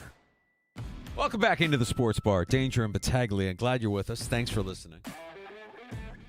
We have cleared the decks, and now we want to present to you the entirety of this morning's press conference. Terry Pegula, Brandon Beane, Buffalo Bills Media. If you missed any of it, we have it in its entirety. And keep in mind, by the way, this was scheduled for 10 a.m., started early. When does that ever happen? Sean McDermott was always the guy who was late. He's not here anymore. But early? Pegula doesn't ever talk. Doesn't ever talk. Goes out there, we're ready. And after you hear this, maybe you understand why he doesn't ever talk. Happy hour is right around the corner, and we are licking our chops to talk to you at 866-4326. 585-866-4FAN. First, today's press conference from One Bills Drive. First, I want to thank Sean McDermott for all the work he's done in Buffalo over the last 9 years. We all remember the playoff drought before Sean got here. Sean has definitely left the Buffalo Bills in a better place than when he arrived in 2017. He gave his heart and soul to trying to win a championship. I gave Sean his first head coaching job, and I'm proud of that. I don't think he's done coaching in this league, and I wish him the best. I also want to thank him and his wife, Jamie, for the kind words and thoughts that they gave to me when Kim had her sudden cardiac arrest. And, it was really encouraging for all the kind thoughts that they gave our family while we were going through that ordeal. My decision to bring in a new coach was based on the results of our game in Denver. I want to take you in the locker room after that game. I looked around. First thing I noticed was our quarterback with his head down, crying. I looked at all the other players. I looked at their faces and our coaches. I walked over to Josh. He didn't even acknowledge I was there. First thing I said to him, I said, "That was a catch." We all know what I'm talking about. He didn't acknowledge me. He just sat there sobbing. He was listless. He had given everything he had to try to win that game. And looking around, so did all the other players on the team. I saw the pain in Josh's face at his presser, and I felt his pain. I know we can do better, and I know we will get better. I want to express my confidence in the guy sitting next to me, Brandon Beane, and the job he has done in resurrecting this franchise. I'm not going to sit here and defend everything that we have done as a franchise, but the bottom line is we have attracted good people here. Brandon has brought in Joe Shane, who's now the GM in New York, Dan Morgan, the GM in Carolina, Dennis Hickey, former GM in Miami, and our own Brian Gain, who's still here with us, former GM in Houston. There have been some very talented people that Brandon is associated with that he's brought through the front door here at One Bills Drive. I'm aware there's criticism out there about our franchise. Does anyone know what the numbers 523-2226 represent? I'm asking a question. No? That's our seeding over the last 7 years in the playoffs. 5-2-3-2-2-2-6. An organization doesn't carry that kind of record without being a great organization and without having great players. It's impossible to have that kind of results without having a good roster. I hear it from my counterparts at league meetings. A lot of them talk about the Bills organization and the success we've had through the years. Our roster is a direct reflection of the hard work that Brandon and our scouting staff has done through the years. One may complain over a deal, over a player, over a result. But the bottom line is success over a long period of time means we're doing something right. We are focused on bringing a Super Bowl to Buffalo. We have an MVP quarterback in Josh Allen. I'm looking forward to having a successful coaching search. I know this is a desirable job. Our phones are ringing, and we're going to begin that process. So I'm going to turn it over to Brandon. Go ahead. Thanks, Terry. I want to first off echo how Terry started this, thanking Sean and his family Even before arriving here in Buffalo in 2017, Sean and I started our journey together, him as the D coordinator, me working my way up to assistant GM in Carolina. So that connection and that relationship, I know, factored into us building 9 seasons here, and a lot of accomplishments together, things that we always worked on, things to get better, but we always did it together. And I'll always appreciate the years. And, you think about the things that you could have done better, but I'll also try to remember all the great times that we've had. And obviously this is the start of a new chapter, but Sean's a heck of a football coach, and we'll always root for him and his family. I want to thank our players, our coaches, our support staff. I wish we were, as I've said a lot, I wish we were preparing for an AFC Championship game instead of up here right now. We know how close we were again. We just didn't get it done in Denver. But it wasn't for the lack of effort. And I told the team Sunday that I'll remember this group as a resilient bunch. And I said resiliency is the one word the 2025 Bills will kind of always, as I look back on my tenure here. So I want to thank them all. We have a lot of work to do this offseason, like we do every year. We'll have decisions, and I know you guys will have roster questions or particular player questions. We'll answer those the best we can, about the salary cap and things like that. And listen, I understand the frustrations out there. No one puts more pressure on me than myself. The term pressure is a privilege is spot on. And this job is a privilege. Working in this organization is a privilege, and I don't take it lightly. We have, as Terry alluded to, an MVP quarterback who just completed his 8th season here. And we have got to help him get to the Super Bowl and bring a championship to Buffalo. And part of the reason we're here is because we have to discuss, what happened this week, moving on from a head coach. I bear guilt, blame, responsibility. There's no finger pointing. I understand there's things I could have done better. And we're always looking to get better, and that'll never change. If we don't win the Super Bowl next season and I'm up here explaining where we are and what we have to do, there will be more things that we will work to get better. The goal here is to bring a championship to Buffalo. We've been close, as Terry said, 7 straight years in the postseason. I think he listed all the seeds. We have to get it over the top, and that starts with finding the right head coach. And we're starting that process as soon as today with interviews. So with that said, I'll turn over to questions for Terry or myself. Hey, Terry, you mentioned that you thought it was a catch, and you told Josh it was a catch. Why would you fire a coach based on a bad officiating decision?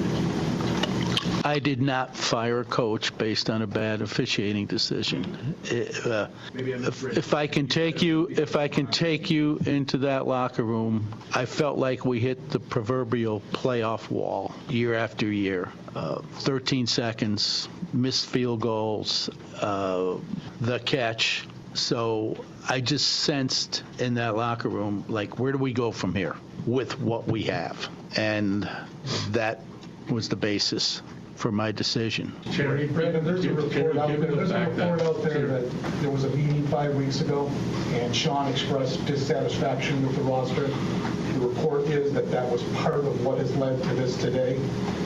You're not being happy with his assessment. Either one of you gentlemen could answer that. I don't know where that came from, but we bet all the time. I talk to Sean every day. Yeah, we talk about being dissatisfied with this, being happy with that, and whatnot. But we communicated all the time, and I don't know where that came from. Terry, given the fact that Brandon was promoted, and congrats on that, and Sean was fired, both played a role in the success and failure of this franchise.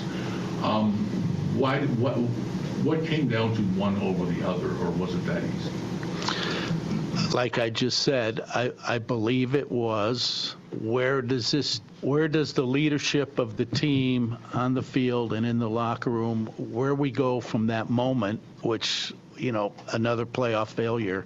And that's why I decided that Sean had to leave. Terry, how far before the playoff game had you maybe started thinking about this being a possibility? After the playoff game, in the locker room. So it wasn't a thought of... I need to keep saying that. I keep saying it. It was feeling the moment, being there. Sorry, Terry. What process did you go through to evaluate whether it was, coaching versus talent on the roster? Over time, how did you evaluate? What process did you go through? Well, you see teams in the league, I'm not going to mention team names, but they have a great year, a good year, and the next year the success doesn't continue. Like I say, you don't get in the playoffs 7 straight years in this National Football League where there are very few blowouts and dozens of close games every year. You don't get there without having talent and a great organization, and Brandon and his staff have brought in regularly players that, look at the injuries we had this year. We're down guys on the practice squad contributing in big games. You don't do that without talent in the front office getting you there. A big chunk of the fan base very frustrated with you specifically, dating back to that interview that you did on WGR 550. Thought it was very condescending, and I think that a lot of people come out frustrated with you, in particular that you're still here. Sean isn't. I think a lot of it leads back to that. Do you regret that, and do you think in hindsight maybe not only the host but the fan base is kind of right about that? It's not sure about the position.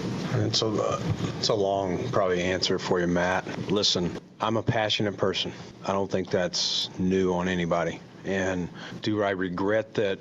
Probably the biggest regret is I probably put pressure on the wide receiver group when I reacted in that way, because I felt like they were being picked on unfairly. And if you remember, not trying to rehash what happened, but I was going, man, we had, the number 2 scoring offense, and we were just, we had some tweaks there. It wasn't the exact same group, but it was a similar group that we thought, an addition here or there. Even when I did that interview, I knew we were adding Elijah Moore later that day. And so it was probably more of a reaction to, we just had a draft of defensive guys that we thought could help this team get over the top, and it was more in the defense of that group. Do I regret how it's turned out? Sure.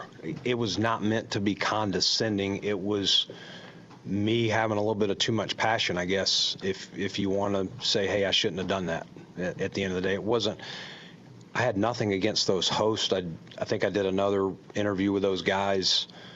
I've done them before. I did it at training camp when the next opportunity was. So it wasn't anything personal or anything like that. It was just more coming to the defense of our players, because I felt like they were being picked on and they couldn't defend themselves at that point. Brandon, to further that, though, the wide receiver position has been an issue with this team, and a lot of people out there believe you have failed in the free agent market, and then obviously with the Keon Coleman signing, which hasn't worked out. How do you answer the fact that you have not given Josh a good enough wide receiver thus far? Yeah, Can I interrupt? I'll address the Keon situation. The coaching staff pushed to draft Keon. I'm not saying Brandon wouldn't have drafted him, but he wasn't his next choice. That was Brandon being a team player and taking advice of his coaching staff, who felt strongly about the player. And, he's taken, for some reason, heat over it and not saying a word about it, but I'm here to tell you the true story. Brandon, can you finish that answer on the receiver room? Yeah. At the end of the day, Sal, some of it is the evolution of how you build your roster. If you look back to, let's go to the 2020, 2021, those before we paid Josh, okay, we had We made the move for Stephon Diggs, obviously paid him, Cole Beasley, John Brown, Emmanuel Sanders, drafted Gabe Davis. We were in a lot of 10 personnel. The game changes, it evolves. Some things don't change, but some things do. And so the league at that time was, and what our coaches asked for back when Brian Dable was here, was to spread things out, okay? We want to spread these guys out and get mismatches.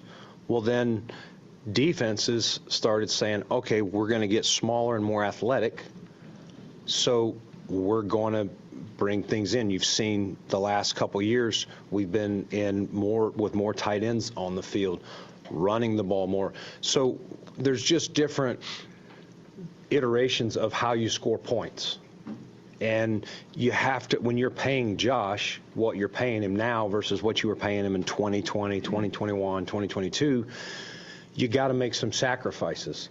And where we pick, we're not picking at the top, okay? When you say free agency, like, I'm not sure what players that we could have acquired, you know, that I've got to be able to afford them, okay? So you're making selections. The number one thing I always want to do with Josh Allen is protect him, okay? We've had an O-line that's gotten better and better, that also helped us have a leading rusher this year. And so we want to be two-dimensional. We want to be balanced. If you look at some of the things offensively, numbers-wise, how we rank, I think a year ago we were 2. This year maybe we dropped 1.5 points. We were 4th. I want number 1 receivers everywhere. I do. But I also want to make sure, I mean, there's teams out there with number 1 receivers that haven't made it as far as we do, maybe because their O-line's not as good, maybe because they made concessions on defense or other areas. You gotta kind of make some concessions, but I promise you we're looking. And to the point, I think it came up at the trade deadline when I came in here. We talked about some of the players that we tried to acquire. We're always trying to acquire them. Can I do better? Heck yeah.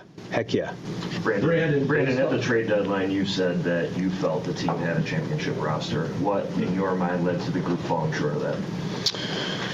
I mean, Jay. A bad call. Yeah, I mean, Jay, I would say we went to Jacksonville and we won, a good team. And then we went to Denver, who was the 1 seed. And we obviously had turnovers in the game, but I would say we had every chance to win that game. And as I said earlier, not be playing here. So we didn't get it done, but it doesn't mean that we didn't have the opportunity or have a team that could have gotten it done. Terry, you've emphasized how important Josh is to this franchise and how seeing him after the game was a factor.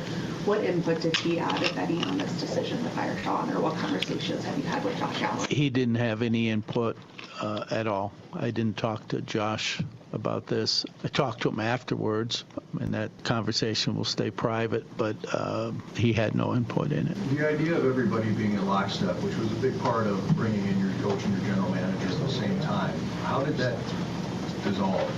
The idea of everybody being on the same page, everybody having the same vision. I don't think it dissolved, Tim. Yeah. Like, I'm not, like, when you say it dissolved, what do you, like, are you saying an instance, or like, what do you mean? Just over time, how maybe saw things differently. You know, you say you have different needs or different thoughts on drafting or direction of the team, or why the general manager gets a promotion when the head coach gets fired despite having the same record. There's obviously a disconnect between those two things. Well, I would say when we acquired players, and this isn't changing going forward, Tim, whether it's a draft or free agency, the personnel department, we're not just saying, hey, we're taking this player, hey, we're signing this player. We share in those conversations. Now, sometimes a decision's got to be made, and sometimes I don't always sign the player that I think is the best, and sometimes I do. And maybe the coach doesn't. You have to make a decision. But the thing I would applaud what Sean and I have had here, this has been 9 seasons. It's not something like 2 or 3. This has been 9 seasons that we did a lot of good things and brought in a lot of good players and a lot of good coaches and won a ton of football games. I think we've won 60-some% of our games, which is, which says there's been success. What Terry, has said was, the proverbial playoff wall. So I don't think that's anything dissolved. I think that was the decision he made. We were still communicating through last draft, through last offseason. It was a heavy defensive draft, and Sean was very involved, and his coaches in the selections that we were making and getting the guys on the field and develop them. So I don't think it got to a point where we were signing or drafting players, out of alignment. If I can Tim, you can't. I wouldn't use the word dissolve. We all debate and argue with each other in any organization. We're talking about a football team here. Everybody has their input, and not everyone agrees on everything you do inside that organization. That doesn't mean relationships dissolve. It's just, to me, it's healthy. You foster debate. I disagree with you. Like, this guy's told me to F off a couple times, trust me. And I strongly disagreed with some pretty good players that he's drafted. I'm not mentioning names, but it doesn't dissolve the relationship. It's just the way we operate. Brandon, I think there's a new structure of you're now the president of football operations and the general manager. What was it like before, as far as who reports to whom when you hire a new head coach? How that will work going forward? Yeah, we have a group of us that are going to work together to hire the head coach. It'll be Terry, myself, Pete, Brian Gain, Terrence Gray, both of our assistant GMs, and Laura Pagula, and Josh will have some involvement as well. Brandon or Terry, when you make a coaching decision, I think there might be a sentiment that they must have somebody in mind. They're moving on. I understand you were going through a search, but is there a front runner? Is there somebody you were targeting, or is this completely an open search, no decisions made yet? It's 100% an open search.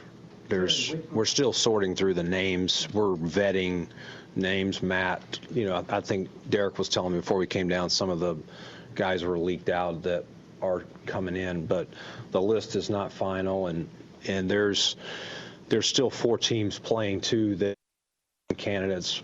By the rule, we can't interview any of those until their seasons are complete. But yeah, it's open process. There is no front runner, old, young, former coach, first-time coach. We're opening every door. We got to find the right guy for this team to help get us over the hump. Terry, when you look at the coaching situation, you said they've hit a wall. But with Sean, you guys have been in that position each year, close. Is it a risk to make a change now? And isn't there going to be high pressure on the next coach coming in because you have been this close to this point? There is definitely risk. We've got to make the best decision.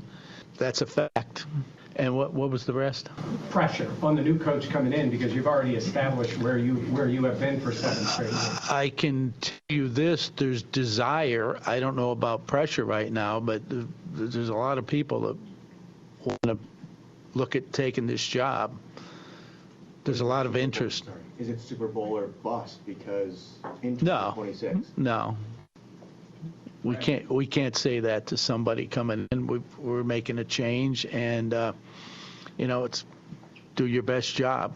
Hey Brandon, how would you categorize your relationships specifically throughout the season this year with Sean? And I ask you that because the perception from the fan base out there is that this was some kind of power play made by you to still be here in Sean County. Yeah. As Terry said, there's disagreements all throughout, way before this year. It's not like we were 100% always in agreement on every decision that he made or I made. That just comes with the territory, and I wouldn't expect that with the next head coach. Certain things that fall in his area, whether it's managing a game, how we schemed a game, whatever it is that are his, and there's certain decisions that personnel related, somebody's got to make the final call. What was the saying about? Can I help him a little? There's a perception from the fans. Can I help you about the power play part of that? I'm the kind of guy, if I sense you're on a power play, you're out. I don't like power play people. we have an organization we work together, but any sense at all that he was on a power play, he would have been gone. And because that's not my kind of person. And Joe, like, that's hurtful to even hear that or say that. Like, I worked 19 seasons starting as an intern in Carolina and worked my way up. I came here and I've never tried to do that. I would love for anyone who's making that accusation to walk in these doors and ask any person, player, coach, trainer, anyone. Like, people can disagree with draft picks that I make or people I sign or I screwed up the wide receivers, whatever it is. Like, those are harmful things that, you know, I walk in the door and my wife's got tears coming down her face for stuff like that. And I'm going to damn try hard to win a Super Bowl here. I am. But for somebody to question my character like that, it is BS. And I've never done that. If you'll remember, in 2023, there was an article written on Sean accusing things. Who stood up in front of every one of you guys and defended him and his family and everything he's done here? And then we went to Kansas City and we won that game. And I went down to Jeff Missouri and said, give me a game ball. I'm going to show everyone that this team has his back. I've done nothing but have everyone's back. And so for someone to question my character, my integrity, that's where I draw the line. Terry, why did you find it important to speak out today? You've not been to a lot of press conferences, but not taking questions. Why did you feel it important today to answer questions and to show, you know, what behind the scenes, what you felt was an important decision here? Well, a long duration of why I wasn't in front of the media was Kim's health situation. Very traumatic. But I felt that, you know, this is a big move. You know, Sean McDermott is well respected. He's a great coach. And I just, you know, this is important for people to hear what I have to say. But don't take my lack of appearance. It was all personal. Brandon, can you talk about when someone is relieved of their duties, obviously there's some sort of disconnection. Where do you feel that strain lie, and how does that affect the locker room culture going forward? Well, it doesn't mean there's a disconnect. We're graded on success, failures in these jobs, all of us. And Terry made that decision. The proverbial, as he explained, wall, it had nothing to do with disconnect or discord, anything like that. It was, he felt that this team needed a different voice after what he witnessed and was a part of in the locker room after the Denver game. Terry, you mentioned the conversation with Josh after the fact, after your decision. I understand your desire to keep that private, but is the starting quarterback on board with this decision? The starting quarterback will be part of the team to help select a new coach. He's going to be working with us, and anything else, his feelings, I want to keep that private. I don't want this in Josh's head. This was my decision. And I know I didn't answer your question, but I did, I hope, in a roundabout way. It's, you know, his personal opinion, I keep personal. Did either of you get a chance to address players before this news broke, and what is the general assessment of how you feel the roster feels about this decision? What was it? Did you say, did we get to... Did either of you have a chance to address players before the news broke? No, we had an exit team meeting like we do every season the day after, so that was Sunday. Terry's decision came on Monday, or that's when we were informed of his decision. So the players had already left. So they first found out possibly through the media. Yeah. Rick, can you walk us through the decision to claim Darius Slay, the fallout from that? Obviously, it was a roster move that impacted your depth, and it was talked about quite a bit ever since. Yeah, I mean, we're always, Sean and I always talked about areas of concern where we're deeper as the season goes along. You obviously face injuries, and at that point in the season, Dorian Strong was out. Maxwell had come back, but we're still kind of working him in there. And you're going, all right, if Trey or CB or one of those guys goes down, the next guy is Jamarcus. We think Darius Slay, with his history, his pedigree, would be a good guy. We're trending towards the playoffs here. And so we talked about it, and Sean and his coaches watched him. We talked about, the pros and cons to doing it, and we ultimately decided to do it. And I always remind the coaches, you have, hey, hopefully we can get Jamarcus back on practice squad, which we had hoped that we could. But anytime you release a player, you have to assume one of 31 can claim him. Now, when we claimed Darius Slay, we had no idea that he had the intent to only play for one team. And when the way the rules work, listen, I would have loved when I found that out to push him back and say, all right, we're unaware of that. Give us Jamarcus back so that we don't lose both. But that's not the way the rules work. And so Houston put a claim in, and we decided, once we learned about what Darius' situation was, to bring in Darnell Savage, who was released a couple days later. And we ended up needing safety depth. So, Jamarcus, we love him and didn't want him to go, but he had also been inactive for a number of games. You're just trying to constantly, incrementally look for pieces on your roster. A very weird thing that happened, but that was not done rogue, let's just say. Terry, going all the way back to Terry's comment about Keon Coleman, it sounded like maybe that was a pick that you were talked into, if you will. Going forward, there's going to be a new relationship with the head coach. Is there going to be a little more autonomy when it comes to drafting on your part?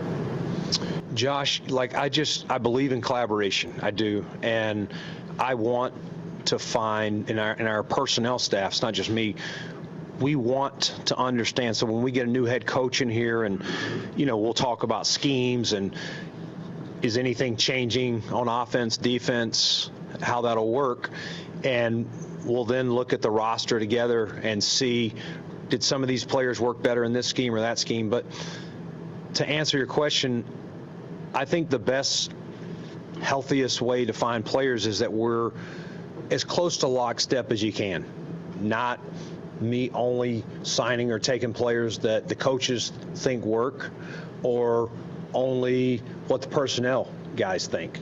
It's consensus building, and I've been around that a number of years and have seen it successful. But a decision has to be made, and at the end of the day, I still own the decision, right or wrong, of Keon Coleman. Keon has been here 2 years. He's a young guy. I still believe in him, okay? There are other decisions that have been made that maybe coaches weren't as high on. You're never always going to be, we always see the player as coaches or personnel. Even personnel guys, sometimes I'm arguing with a scout or vice versa, and they convince me that they have it in the right order, and I don't. And I think if you asked our college scouts or our pro scouts, we get into, as Terry said, we get into some healthy, heated debates. He sits in a good number of our draft meetings, in some in February, but all of them in April. And that's how you make the best decisions. But we're not going to bat 1,000. We know that. And each one that we miss, believe me, I beat myself up on and look back and trace. It's, how did we come to the consensus of this player? What was the risk? Did we think this would happen, whether it was something on the field or off the field? But the short answer, Josh, is we're going to collaborate. We're going to work together and try to find the best players that work for how this new coach wants to do things. Will that new coach report to you directly, and how will that operate? It'll be very similar. At the end of the day, we're going to work together. It's a marriage, the same as Sean and I. And like I said, you have to make a decision at some point if and sometimes it'll go and I'll lean to their way, and sometimes I'll be like, my gut tells me I want to stick with how I see it, but we'll work together. It's nothing's really going to change from that standpoint. Terry, you mentioned that you felt that the injuries and how far down the depth chart was an indictment on the roster, getting guys into there. But why wasn't the sustained success also an indictment on Sean's coaching to be able to continue to win football games as they're going farther down the depth chart with players? Can you just repeat the tail end of that again? You said it was a reflection of the roster that they had to play so many guys deep down the depth chart because of injuries, but they kept winning football games. So why was that also not a positive reflection on Sean McDermott's coaching? Again, I go back to 5-2-3, 2-2-2-6. Great roster, good coaching, no Super Bowl appearance. And I can't emphasize, if I can put you all in that room at that moment after the game, it's like, how do we overcome this? It's been one year after another. And that it was the sense of, how do we overcome this? And I just couldn't see us doing that with Sean. That's why I relieved him. It's not an easy decision, trust me, with that success. But what is success? Is success being in the playoffs 7 years in a row with no Super Bowl appearance?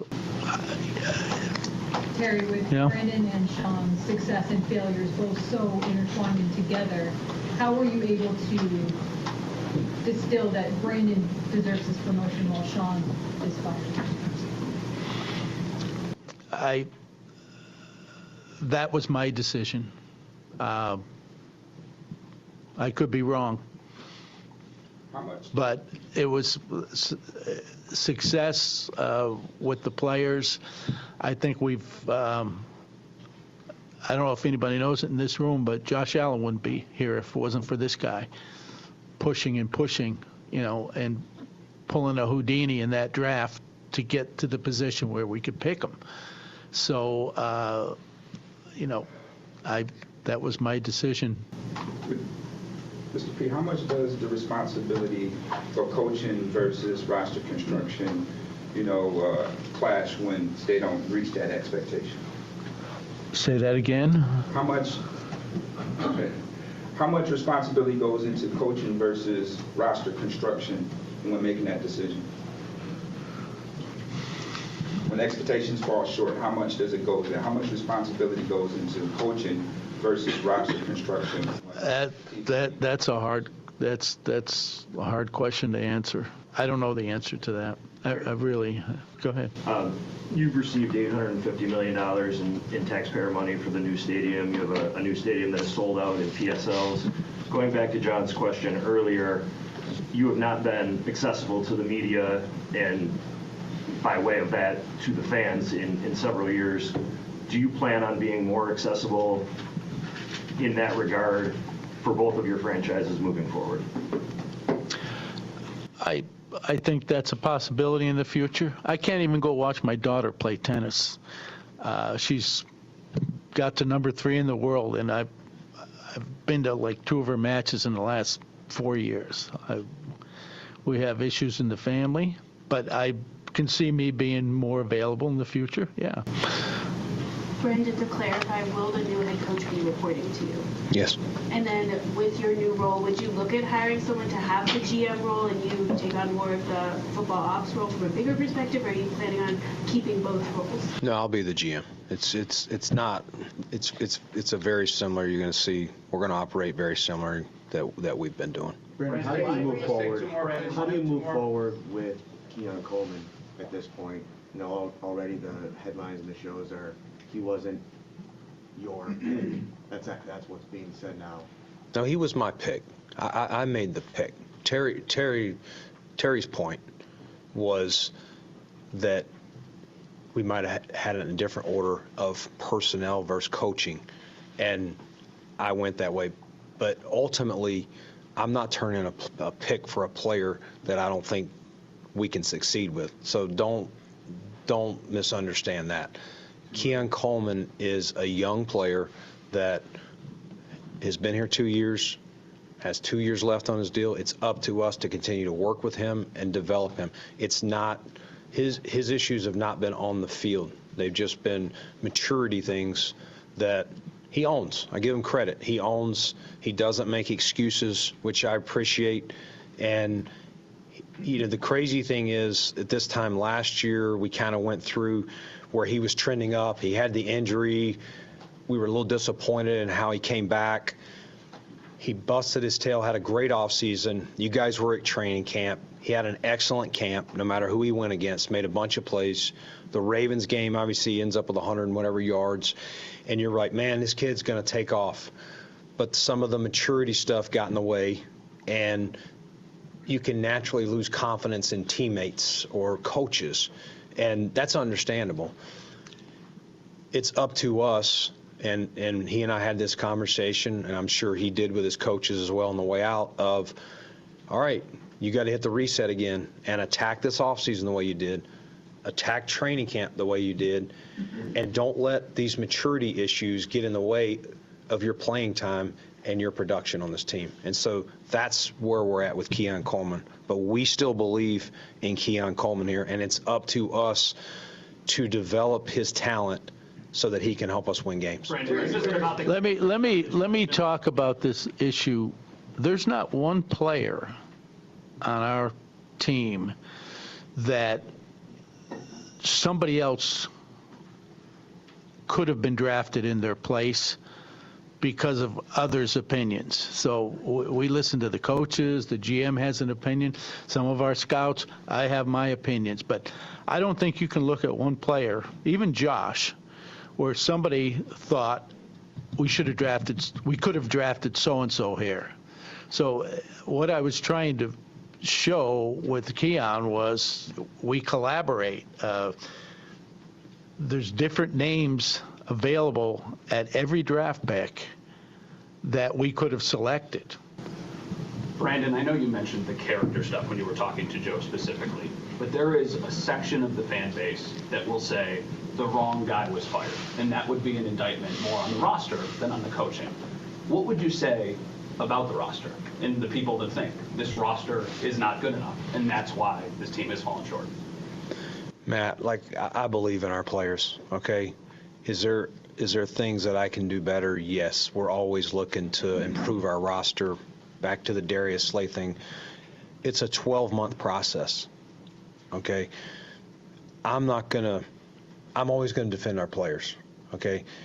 I'm not going to sit up here. It's up to Terry to decide who's the head coach, who's the GM of the Buffalo Sabres, the Buffalo Bills. You'd have to ask him on the decision he made. That's not me. I think the point that he was making was we've made the playoffs 7 straight years. We've won at least one playoff game in 6 straight years, a couple AFC championships. We're not like one of those teams where you get to the playoffs. Like when 2017 we made the playoffs, where our talent was then and what we were doing, we were excited to make the playoffs, hoping to win a game. I would say that's not been the case. 2020, we got hot that year and we're rolling. We kind of were just playing through. But I would say starting in 21, we really all right, we can achieve a championship if we do the right things. Things fall in place. We've put ourselves in position each year. A lot of division titles. We didn't win it this year. But we were right there with the #1 team again this year. We can sit here and defend it all day and go back and forth for hours, this or that. At the end of the day, I believe in our group, and it's up to us this offseason to make the right changes, the right tweaks after we get this head coach and see if we can get this thing over the top. Any issues we have, put it on my shoulders. I own it all. Where's Josh's health right now? After everything, is there anything notable that Josh has to have done? Where's his health right now? He could have to have something done to his foot potentially here soon, but it would not impact like OTA stuff. He would if he does. What do you think this team could have done better this year to get to the Super Bowl? I mean, we were right there. We just didn't win the game. We were right there. With all the free agents that you have, the age on the roster too, the guys that you brought back, that did a nice job for you, but let's face it, their age. Would you consider this, given where New England has gone now too, is this in any way a rebuild? Not a rebuild that you tear it down, but a sizable rebuild, where this roster is going to turn over maybe more than it has been the last couple of years?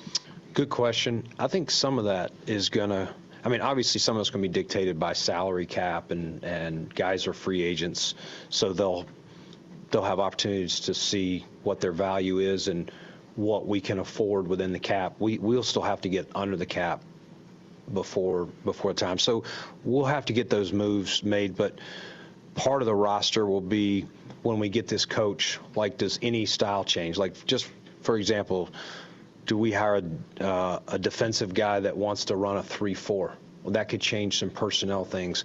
Do we want to do something different on offense? So all of those decisions will weigh in on, we've run more of a gap scheme type run system. Does someone want more of a zone scheme, more of an athletic, lighter lineman? I'm not saying we're leaning in it, but those are conversations that we'll have with these candidates, and once one's selected, that'll be the next thing, is diving in with him and his staff and assessing the current players and the current free agents and deciding who fits best. Brandon, to those points that you just made, I think there was like maybe a lingering what if during Sean's tenure as to like, okay, what if you paired an offensive-minded head coach with Josh rather than, risk losing them like you did with Abel back in 22. So is that a major consideration in this coaching search because this coach would effectively be the guy that takes Josh Allen through the duration of his prime here? Would that be maybe a lean for what you're trying to look for in head coach? We'll definitely give those guys every chance, but we got to be careful not to just, this is a bigger job than just a play caller and a schemer. I think we've seen where guys have been excellent play callers, but they got to the head coach seat and they couldn't handle the adversity, the conflict management, all the things that, it's a CEO job. It really is. A lot of your time as a head coach or GM get taken away from me scouting, watching players, or a coach in there scheming X's and O's. So we got to make sure we get the leadership, the CEO part.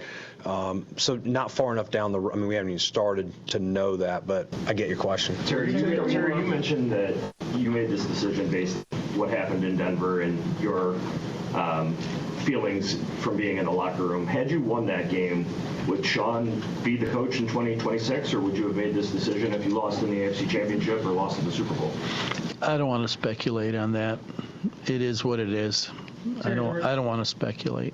I'm sorry. There were a number of players who expressed some displeasure at Sean McDermott being fired. Well, how surprised were you by that reaction? Everybody has their opinion. We can all speak our mind. I don't look at this stuff, so I don't even know who those players are. Trust me, I don't look at of what everybody's saying out there. Brandon, I made the decision, and it is my decision. Brandon, to clarify that timeline, you said you made the decision after the Denver game. That's very clear. But with the news coming out Monday morning, the 36 hours in between, how much were you going back and forth on this decision, or what was that timeline like for you? I didn't go back on it. Okay, thank you. There you have it. That was earlier today. Terry Pagula and Brandon Beane talking to Buffalo Bills media. I like at the end there, it is what it is. I mean, when you hear it is what it is code for it is BS. Like, you are angry about the situation that you're in. It is what it is. That was like, okay, Terry's had enough. He's angry and ornery, and he's answering these questions short, and it's Terry Pagula maybe shouldn't be answering any questions. So many things don't add up here. Like the fact that you made this decision based off of an emotional reaction, okay, and you're saying to your fan base, hey, we hit this proverbial playoff wall. Okay. And then the next head coach, is it fair to say that the Super Bowl, I didn't say that. That should not be the expectation. Then what are we doing? You are telling your fan base essentially, hey, take a half step back next year. We expect mediocrity with our new head coach. We got to take a quick break here. We're going to come back with your reactions and your calls at 866-4326. We've kind of cleared the decks, and we want to make sure you have an opportunity to share some of your thoughts on what we heard today from the Buffalo Bills owner and president of football operations / GM. We'll do that after this quick break here on the Fan Rochester.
2946. Odyssey is an equal opportunity employer. The Fan Rochester Sports Update. The Bills have completed their first head coaching interview. That's with offensive coordinator Joe Brady. In the press conference you just heard, owner Terry Pagula on why he fired head coach Sean McDermott. I did not fire a coach based on a bad officiating decision. If I can take you into that locker room, I felt like we hit the proverbial playoff wall year after year. So I just sensed in that locker room, like, where do we go from here with what we have? The list of candidates in addition to Joe Brady include Brian Daboll, Colts defensive coordinator Lou Anarumo, Dolphins defensive coordinator Anthony Weaver, Jags OC Grant Udinski, and former Bills interim coach Anthony Lynn. Syracuse basketball on the hardwood tonight, 9 p.m. the tip time against Virginia Tech. Sabres tomorrow night are in Montreal. Gene Battaglia, the sports leader, 95.7 FM and AM 950, The Fan Rochester. Got a smart speaker at home? Listen to the sports leader, The Fan Rochester at home, by asking it to play 95.7 The Fan. Happy Hour continues in the sports bar with Danger and Battaglia. You had the press conference earlier today. You just heard us replay Pagula and Brandon Beane at One Bills Drive. Plenty of reaction. Yeah. Lots of upset fans. And I'll point out also, I think there's a segment of the fan base that is like, you know what? This doesn't really amount to anything to me. This is a giant Francesa because who cares? We have Josh Allen, and as long as you have him, you have a chance. Josh Allen may need some work done on his foot. Doesn't seem like it's anything serious, as Brandon Beane at the tail end of the press conference mentioned that he should be good to go for OTAs and the off season. Anything he has done to his foot shouldn't affect that. But as we're doing the show here and we're listening to that, we see, hey, let's look ahead to the draft, and the Chiefs pick 9th. It just brings into focus, Danger. Like, we have to acknowledge that this was the best path ever. It really was. The fact that you're going to have Sean Payton and Jared Stidham or Drake May and Stephon Diggs representing the AFC. You think this week has been bad? It's going to get worse when you see Diggs and confetti, and they're going to have the flashback to him in Kansas City in his first AFC championship game. That's coming, Danger. 585-866-4FN, 866-4326. I have to apologize to the next caller, Neil, who's been patiently waiting. Neil from Williamson, how are you, Neil? Gentlemen, thank you very much for taking my call. I greatly appreciate it. I am going to drop a rage bomb but not use the Dirty Seven, I promise you. First off, I have to say, it's nice. I was not even aware that you guys had a sports show, which is my fault, because unfortunately, we have been stuck with the bloviating idiots on WGR known as Shop at the Bulldog, who are the most talentless hacks in the industry. So it's nice that I get to talk to people in the Western New York area who actually know a thing about sports. So thank you very much. Now, on to this press conference. This was the perfect example of two people worshiping at the temple of their own narcissism. This was Trump level, MAGA level BS. Let's start with Brandon Beane. Brandon Beane literally was projecting everything that he was accusing on others. He's the one that went on WGR with Jeremy and Joe and talked down and bullied people, and yet when someone calls him out on it, he acts like he's the offended party. Brandon Beane has drafted over 50 players, and only 2 of them have ever made a Pro Bowl. Not an All-Pro, a Pro Bowl. And Terry Pagula, who quite frankly looks like an uncle who's about to go into dementia and doesn't actually know what's going on, has the nerve and audacity to bring 13 seconds up now, 5 years later, after it happened. And I want to be very clear here. I wanted Sean McDermott fired after 13 seconds. But you decide 5 years later to mention 13 seconds and a referee call as your criteria for getting rid of McDermott? You have done the one thing that I didn't think was possible with Buffalo Bills fans, and that is turn Sean McDermott from the victim to the martyr. Because all you could have done is simply said, we're going in a different direction, and leave it at that. And, maybe 80% of the Bills fans would have been happy. But Brandon Beane, who is the most, and you clearly heard Pagula act like this guy, Brandon Beane, has a get-out-of-jail-free card because he drafted Josh Allen. and he can whiff on 53 other picks except for James Cook. And this guy has got more freaking job security than the Catholic Pope. And it's a disgrace and an embarrassment that these two clowns are running this clown show. They worship at the temple of their own narcissism. And anybody that heard this today clearly understands that Brandon Beane is a petulant, narcissistic prick who is an insecure, petty little tyrant. And for Pegula to stand there, interrupt him twice, and by the way, he's wrong about Keon Coleman. He was bragging. There's already footage out on Twitter that he took credit for this. And in closing, let me say this. I have long believed Sean McDermott needed to go and Brandon Beane needed to go. But in life, you can't get a woman half pregnant. You either do it all the way or none of the way. And this is just another example of Terry Pegula putting a Band-Aid on a gushing geyser. This was the year to get rid of both of them and start over. Sean McDermott should have been fired last year, and we could have either got Liam Cohen, Ben Johnson, or Mike Vrabel. So we now are realizing very clearly, ladies and gentlemen, that we are stuck with a bunch of clowns running a circus. And it's a circus led by fools that's going to lead to a comedy of errors, and we are going to be nothing more than what we have been since the 4 Super Bowls, a laughingstock of a franchise that can never get it right. And it seems only thing Pegula cares about is how that stadium looks as opposed to the product that's put on it. And apparently Brandon Beane thinks that being a narcissistic jerk, taking credit for everything he does and deflecting all the blame is leadership. That's not leadership. It's cowardice. It's a disgrace. Gentlemen, this will not be the first time I call you. This will be one of many. But I figure if I'm going to make a first impression, I'm going to come out swinging. Thank you very much.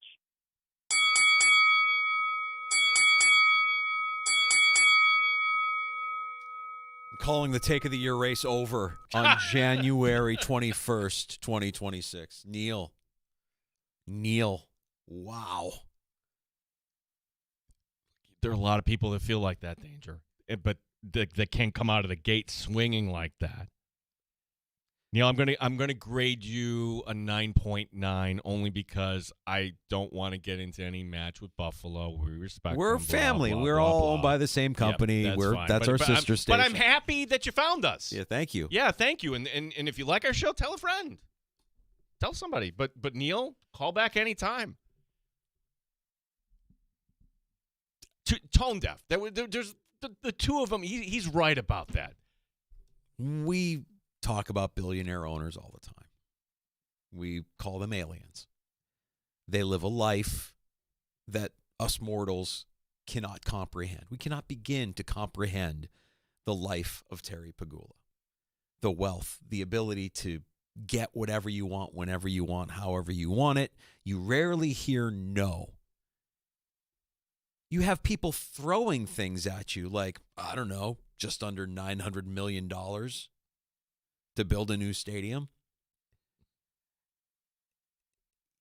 And he's not, what Neil is saying, I kind of agree with.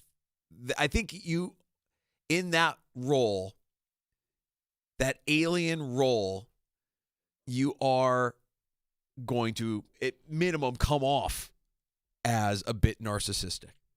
There was an arrogance there. There wasn't a lot of humility through the course of the press conference. There wasn't a lot of, we're going to be better. It was a lot of defending moves that were made that ended in a result that you didn't like and the firing of your coach. The blame deflection, the contradictions, the interrupting. Terry has to get his word and he needs to be heard. We heard that about him with the Sabres. Like, I just needed... You hired Brandon Beane. Let him answer the question.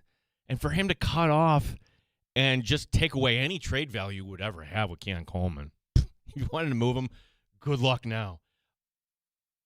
Nick in Canandaigua joining us at 866-4FAN. Hey, Nick. Hey, how's it going, boys? Interesting times we live in. Oh, it's a good time. I listened to the presser this morning.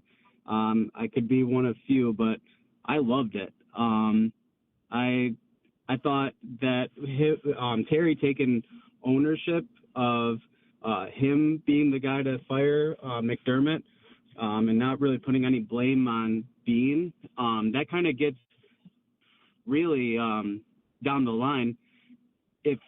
If things go wrong, it's his head, no one else. So he's going to want to take every action to really get this thing going, and he's going to pretty much tell Bean, go do what you need to do to get us to the Super Bowl. Well, sure, but I'll challenge you on this, Nick. Okay, so say it doesn't happen this coming year. Like at what point do you make the change at GM? That's why, like, I think danger when we come out. And Nick, thank you for the call. Like, how much? Like, I don't think Brandon Bean gets let go after this season. But if the Bills have a sub 500 record, what are we talking about this time next year? Well, it's a first-year head coach. It's a first-year head coach. Well, that's why. What did you think was going to happen? It's a first-year head coach. That's why I'm thinking they've already set the table for it. We're not going to put that expectation on a first-year head coach, especially if the first-year head coach is 30. Like, if they bring in the guy from Jacksonville, Grant Udinski, never heard of him? He's 30. Davis Webb, he was a quarterback. Remember him? Yeah, he's 30. Yeah. There were plenty of bright 30-year-olds, but my gosh, are they the next Sean McVay? If so, hire them. I'm guessing not.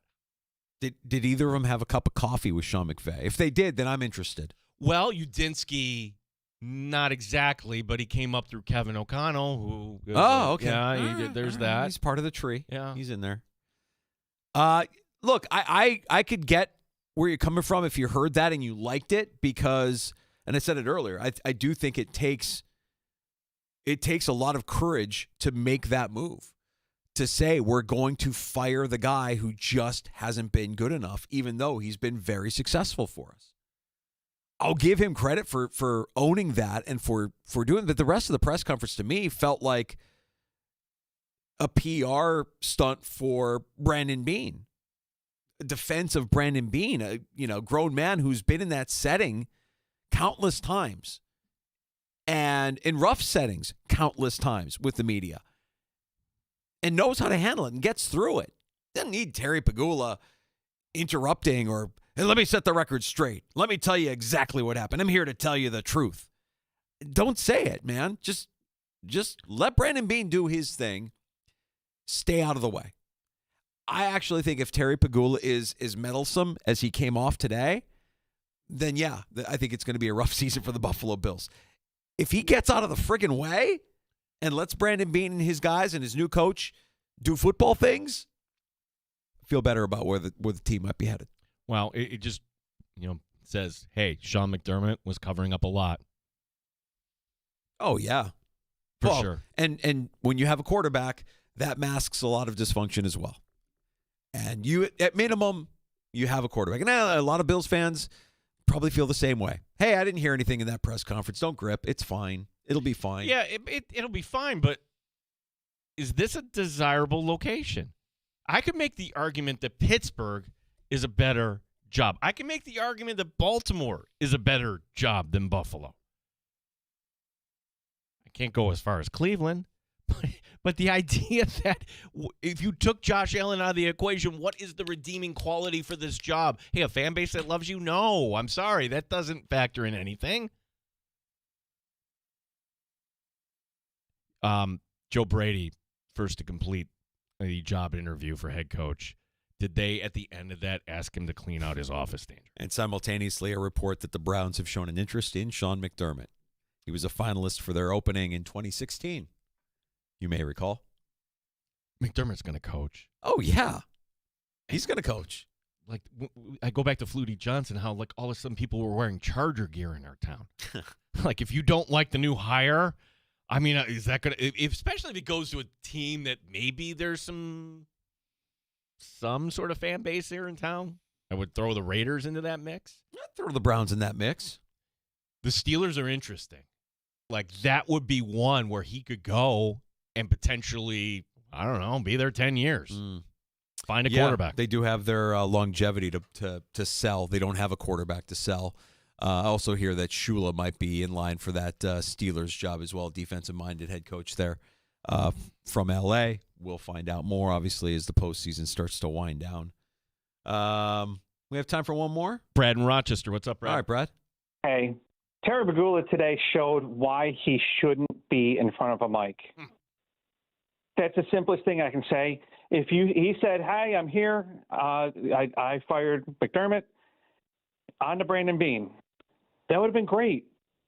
Him talking, oh my gosh, there's a reason why he shouldn't be in front of the microphone.